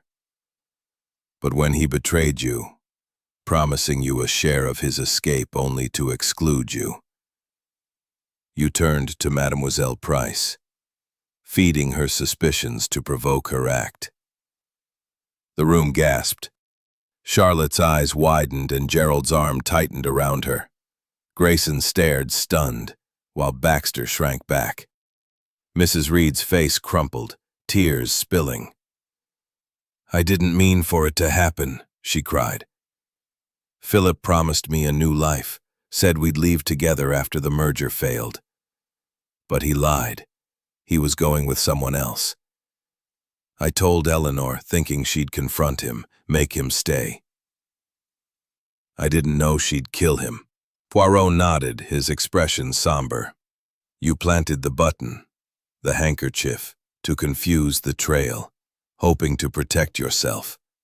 But the star-shaped mark, it was your signal to Davenheim, etched with a brooch you wore, not Eleanor's ring. The little gray cells, they see the truth. Japp, moving swiftly, took Mrs. Reed's arm. That's enough, Mrs. Reed. You'll come with me to answer for this. As she was led away, Charlotte sobbed. How could so many betray us? Gerald, his face pale, murmured, It's over, my dear. We'll rebuild. Poirot turned to the remaining occupants. Mes amis, the truth is a mirror, reflecting the flaws of us all. Monsieur Davenheim's deceit set this tragedy in motion, but it was the silence of others, Madame Reed, Mademoiselle Price, that sealed his fate. Let this be a lesson. Secrets, they fester, but truth, it heals. As the household dispersed, Poirot and Hastings prepared to depart once more. In the car to the station, Hastings said, You saw it all, Poirot, the layers of betrayal. How do you bear it? Poirot's gaze was distant, fixed on the fading manor. Mon ami, the heart is a puzzle, complex and painful. But I, Hercule Poirot, seek order in its chaos. This is my purpose. As the train carried them back to London, Hastings reflected on the case, lingering uncertainties within Davenheim Manor. The resolution of Philip Davenheim's murder, with Eleanor Price as the killer and Mrs. Agnes Reed as her manipulator, had promised closure. Yet a restless undercurrent persisted. Captain Arthur Hastings, who had returned to London only to be summoned back by Hercule Poirot's urgent telegram, arrived at the manor by noon, his curiosity piqued by his friend's cryptic message. Mon cher Hastings, a shadow remains. Return to Chaddington. The truth is not yet complete. Poirot. The manor, though still grand, bore the scars of recent revelations. Its polished halls felt hollow, the laughter of its former gaiety replaced by a somber hush. Poirot awaited Hastings in the library, his small figure immaculate, his mustache a perfect arc of precision. His green eyes, however, gleamed with a restless intensity, as if the little gray cells had uncovered a new thread in the tapestry of the case. Inspector Japp, summoned from Scotland Yard, stood by the fireplace, his face a mix of exasperation and grudging respect, clutching a small envelope marked with the manor's crest. "Poirot," Japp said, waving the envelope. "This arrived at the Yard this morning. Addressed to you. Found in a Chaddington postbox. No sender. You've got a knack for stirring up trouble even after a case is closed." Poirot took the envelope, his gloved fingers deftly opening it to reveal a single sheet of paper, written in a hurried, unfamiliar hand. "You found the killer, but not the why. Look to the ledger's final page. C. The signature. A single initial echoed the cryptic C from Davenheim's notebook, sending a shiver through Hastings. "Intéressant," Poirot murmured, his eyes narrowing. "The case, it seems, has one more secret to yield. Let us gather the household, mon ami, and uncover this final truth. The occupants, diminished by the arrests of Eleanor and Mrs. Reed, assembled in the drawing room at 2 p.m. Charlotte Davenheim sat by the window, her delicate face etched with grief but fortified by resolve. Gerald Lowen stood beside her, his protective demeanor tempered by weariness. Victor Grayson, his sharp features drawn, leaned against the piano, his eyes wary. Tommy Baxter, the footman, hovered near the door, his youthful face pale with unease. The absence of Mrs. Reed and Eleanor cast a palpable void, their betrayals still raw. Poirot stood before the group, his small stature commanding the room. "Mesdames et messieurs," he began, his voice clear and resonant. "More secrets, Poirot? Haven't we suffered enough?" Poirot's gaze softened. "Oui, Monsieur Lowen. But the truth, it is a debt we must pay. Let us examine the ledger once more." He produced Davenheim's notebook, retrieved from Scotland Yard's evidence, and turned to its final page, which had been overlooked in the initial investigation. The entry, dated June 24th, read, "C threatens exposure unless I comply. The merger is a sham. Hargrove knows. LM must not suspect." A small diagram beside it depicted a star-shaped mark, identical to those found on the desk and in the guest book. "The ledger," Poirot said, "reveals that Monsieur Davenheim's merger with Hargrove and Sons was a facade, a scheme to mask financial ruin.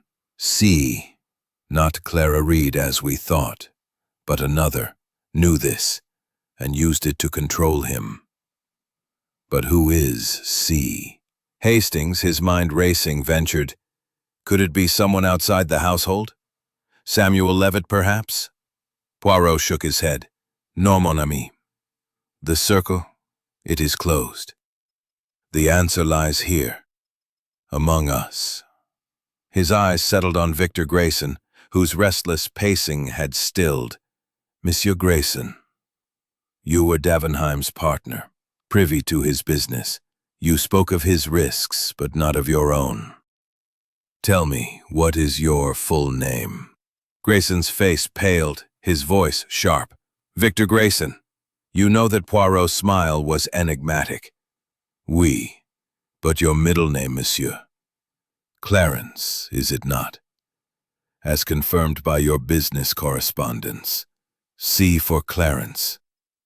You were the shadow behind Davenheim's plans, the one who pressured him to maintain the merger's illusion, knowing it would collapse. The room gasped. Charlotte's hands trembled, and Gerald's face darkened. Baxter shrank back, his eyes wide. Grayson's fists clenched, his voice rising. That's absurd. I warned Philip to slow down. I had no reason to threaten him. Poirot raised a hand, his calm unyielding. No, monsieur. You had every reason. The ledger shows you invested heavily in the merger, using borrowed funds. If it failed, you faced ruin. You pushed Davenheim to falsify accounts, to delay creditors. When he planned to flee, you threatened to expose him unless he stayed. But you did not foresee that Madame Reed, scorned by Davenheim, would use this knowledge to incite Mademoiselle Price. Grayson's defiance crumbled, his shoulders sagging. I didn't want him dead, he muttered. I needed him to keep the merger alive. I told Clara, Mrs. Reed, about his plans, thinking she'd convince him to stay. I didn't know she'd tell Eleanor, or that Eleanor... Japp, moving swiftly, took Grayson's arm. That's enough, Grayson. You'll answer for blackmail and conspiracy. Let's go. As Grayson was led away, Charlotte collapsed into Gerald's arms, her sobs echoing. Baxter slipped out, his face ashen. Poirot turned to Hastings, his voice low. The motive, mon ami, was not merely love or betrayal, but greed, the root of this sorrow. The little gray cells, they see the truth, even when it hides behind many masks. The household dispersed, the manor's grandeur dimmed by loss. As Poirot and Hastings prepared to depart, Charlotte approached, her eyes glistening. Monsieur Poirot, you've given me truth, however painful. How can I go on? Poirot bowed, his tone gentle. Madame, the heart endures.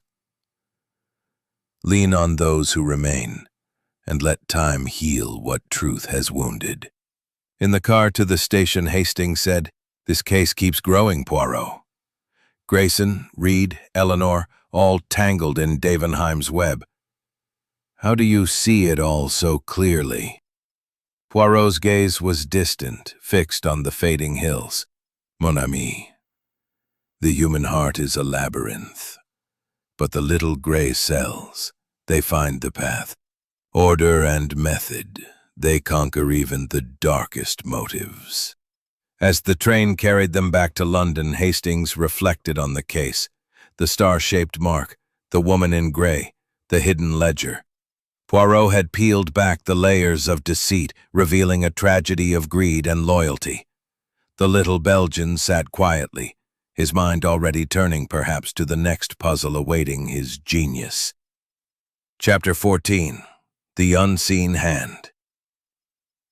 The morning of July 5th draped Davenheim Manor in a veil of quiet unease. The Hertfordshire countryside bathed in a soft light that belied the turmoil within the grand estate. The successive revelations of Philip Davenheim's murder, Eleanor Price as the killer, Mrs. Agnes Reed as her manipulator, and Victor Grayson as the blackmailing force behind the tragedy, had left the household in a fragile state, its occupants teetering between grief and distrust. Captain Arthur Hastings, summoned yet again to Chaddington by a terse telegram from Hercule Poirot, arrived at the manor by midday, his heart heavy with the sense that the mystery, though seemingly resolved, held one final secret. The telegram read, "Mon cher Hastings, the truth has one more mask to shed. Return at once. Poirot." The manor's polished halls, once alive with the hum of routine, now echoed with a hollow stillness. Poirot awaited Hastings in the library, his small, dapper figure framed by the tall bookshelves, his mustache a perfect arc of precision. His green eyes, however, burned with a restless intensity, as if Tossing the envelope onto the desk. "This was delivered to the Chaddington post office last night. Addressed to you." "No sender, but that star mark, it's the same as the one on Davenheim's desk. You're pulling me back into this maze, and I'm not sure I like it."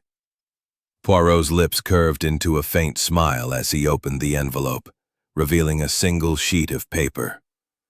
The message, written in a precise, unfamiliar hand, read, "The truth lies in the shadows. Ask Baxter about the night of June 23rd. The star sees all." The signature was a single cryptic S.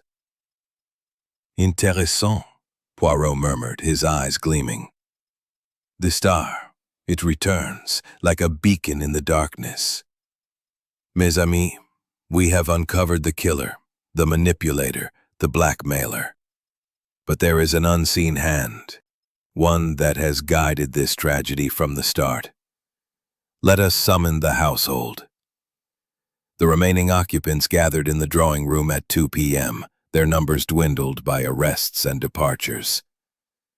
Charlotte Davenheim sat by the fireplace, her delicate features pale but resolute, her hands clasped tightly.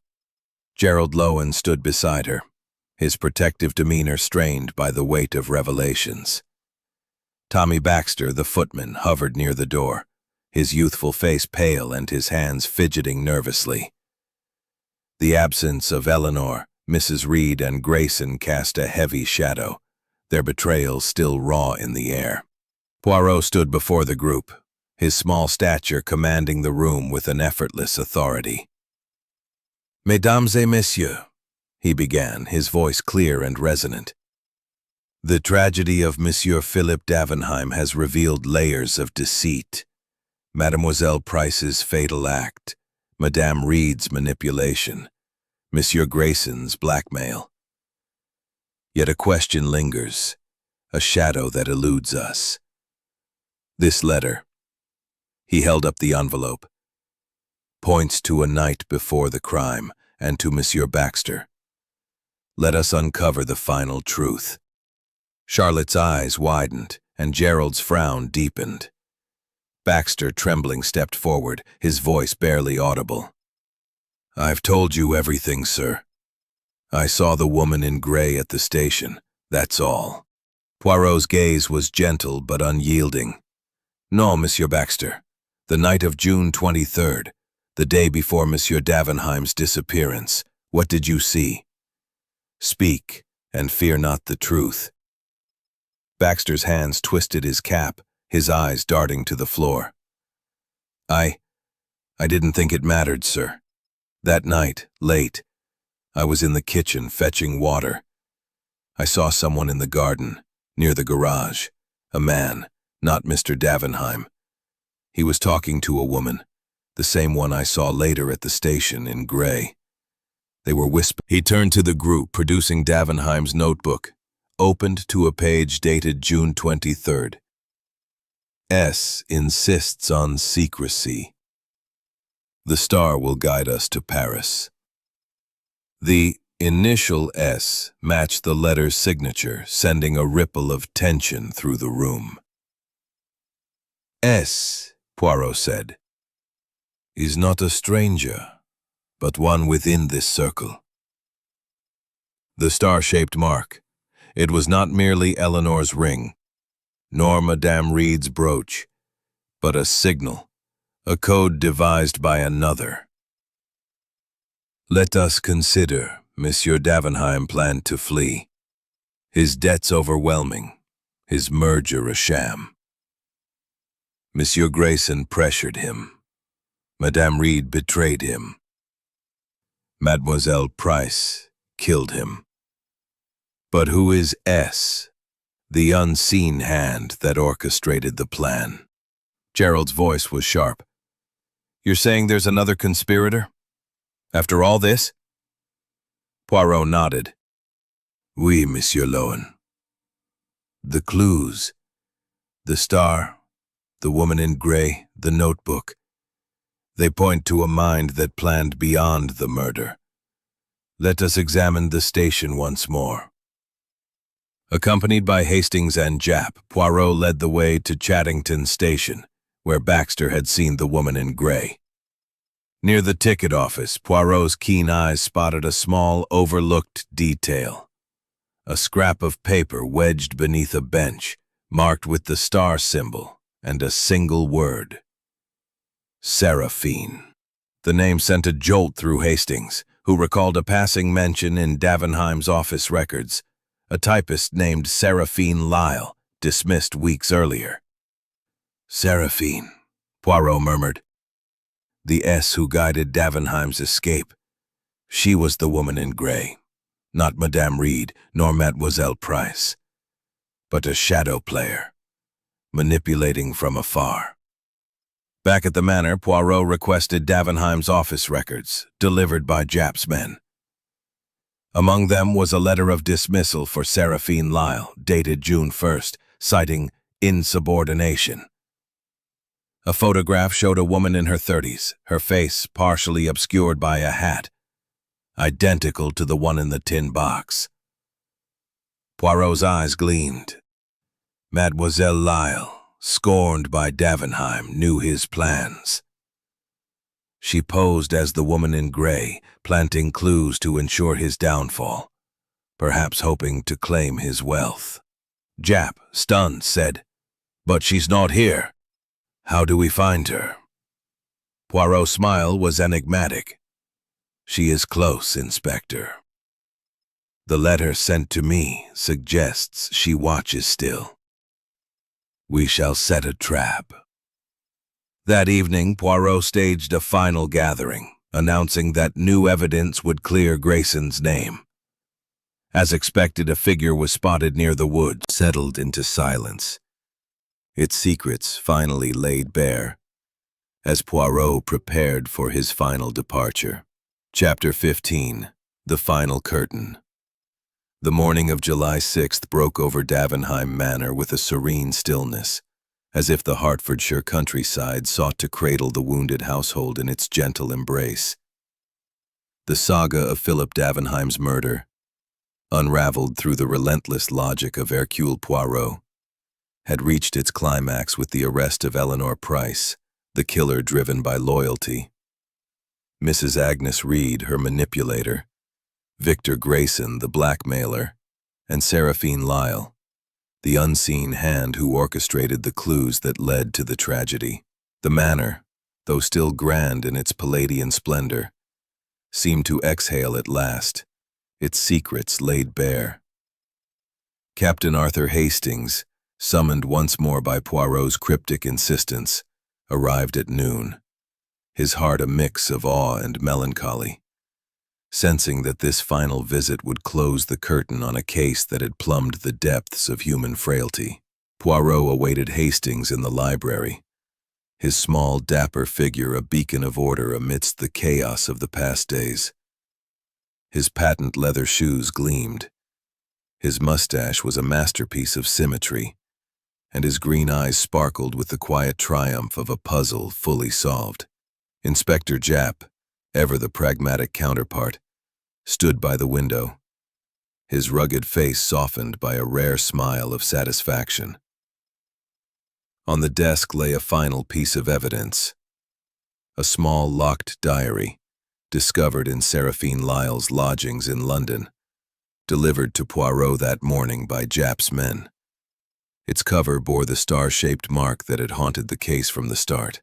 "Mon cher Hastings," Poirot greeted, his voice warm but precise. "You arrive at the denouement, the moment when all threads are woven into the tapestry of truth. Inspector, you have brought the key to our final act. Japp nodded, gesturing to the diary. Found it hidden in Lyle's flat, Poirot. Locked tight, but we cracked it open. It's her account of everything.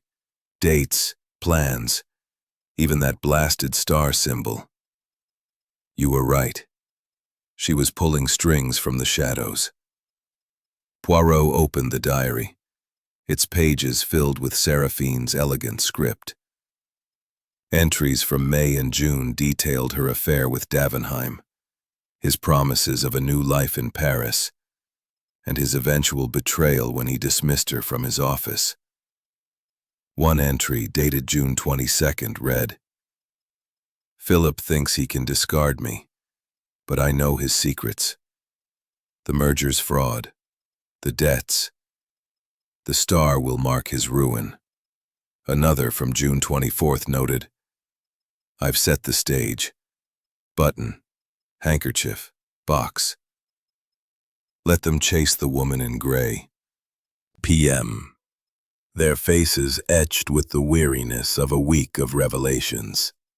Charlotte Davenheim sat by the fireplace, her delicate features softened by a newfound strength, her hands steady in her lap. Gerald Lowen stood beside her, his protective warmth a quiet anchor.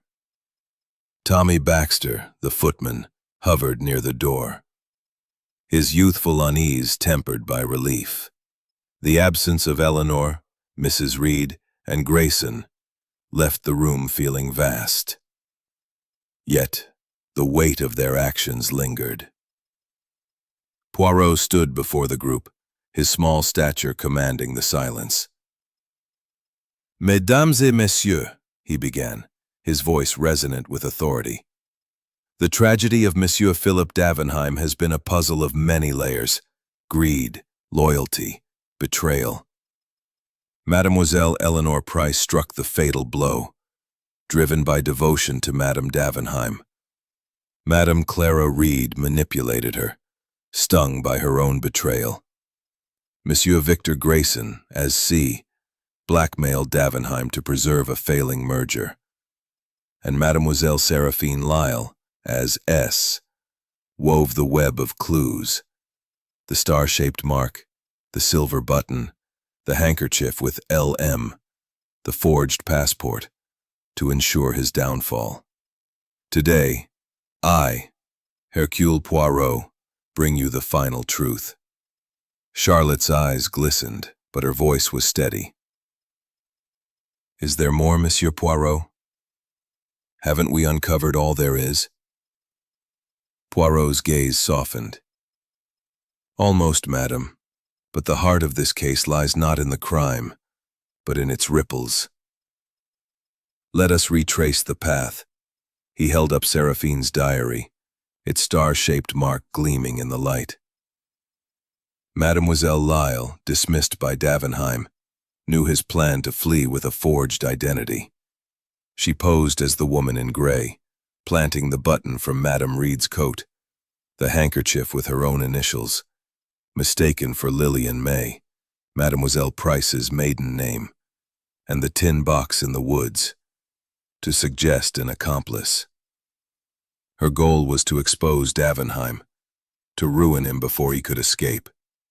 But her clues, so carefully laid, sparked a chain of reactions she did not foresee.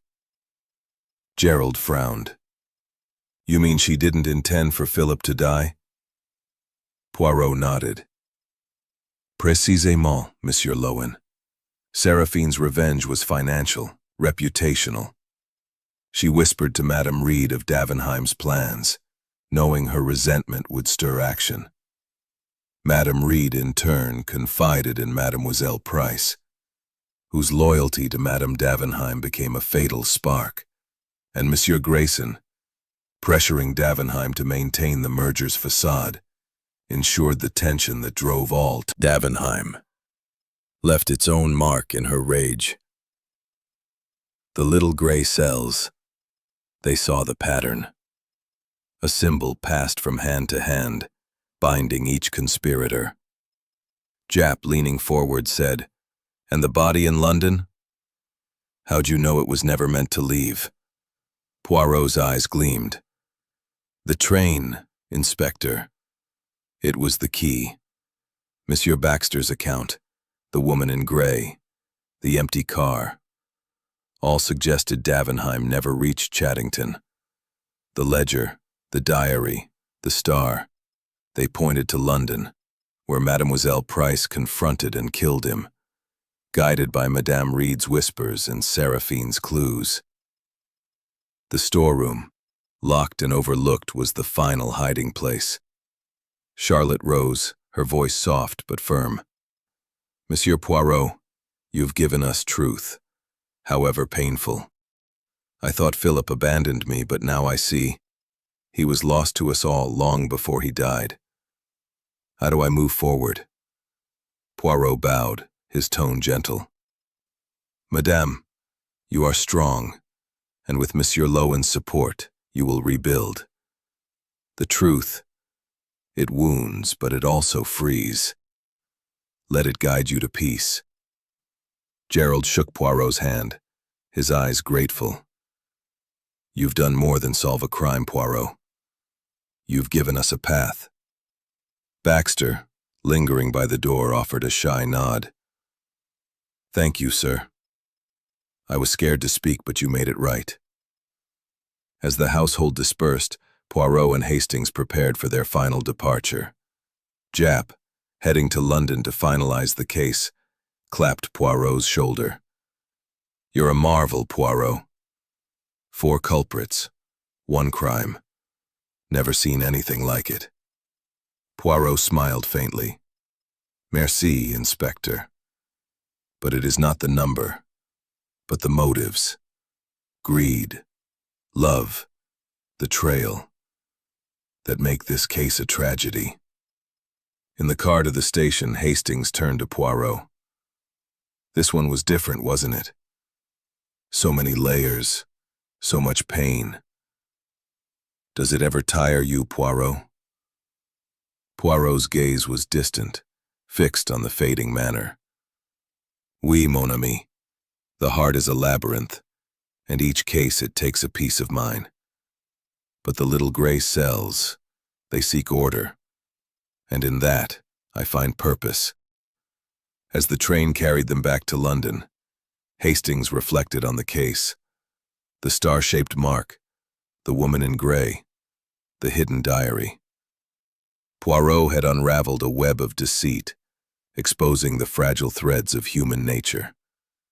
The little Belgian sat quietly, his eyes half closed, perhaps dreaming of the next mystery. And Hastings, ever his faithful companion, felt a quiet pride in witnessing the triumph of Hercule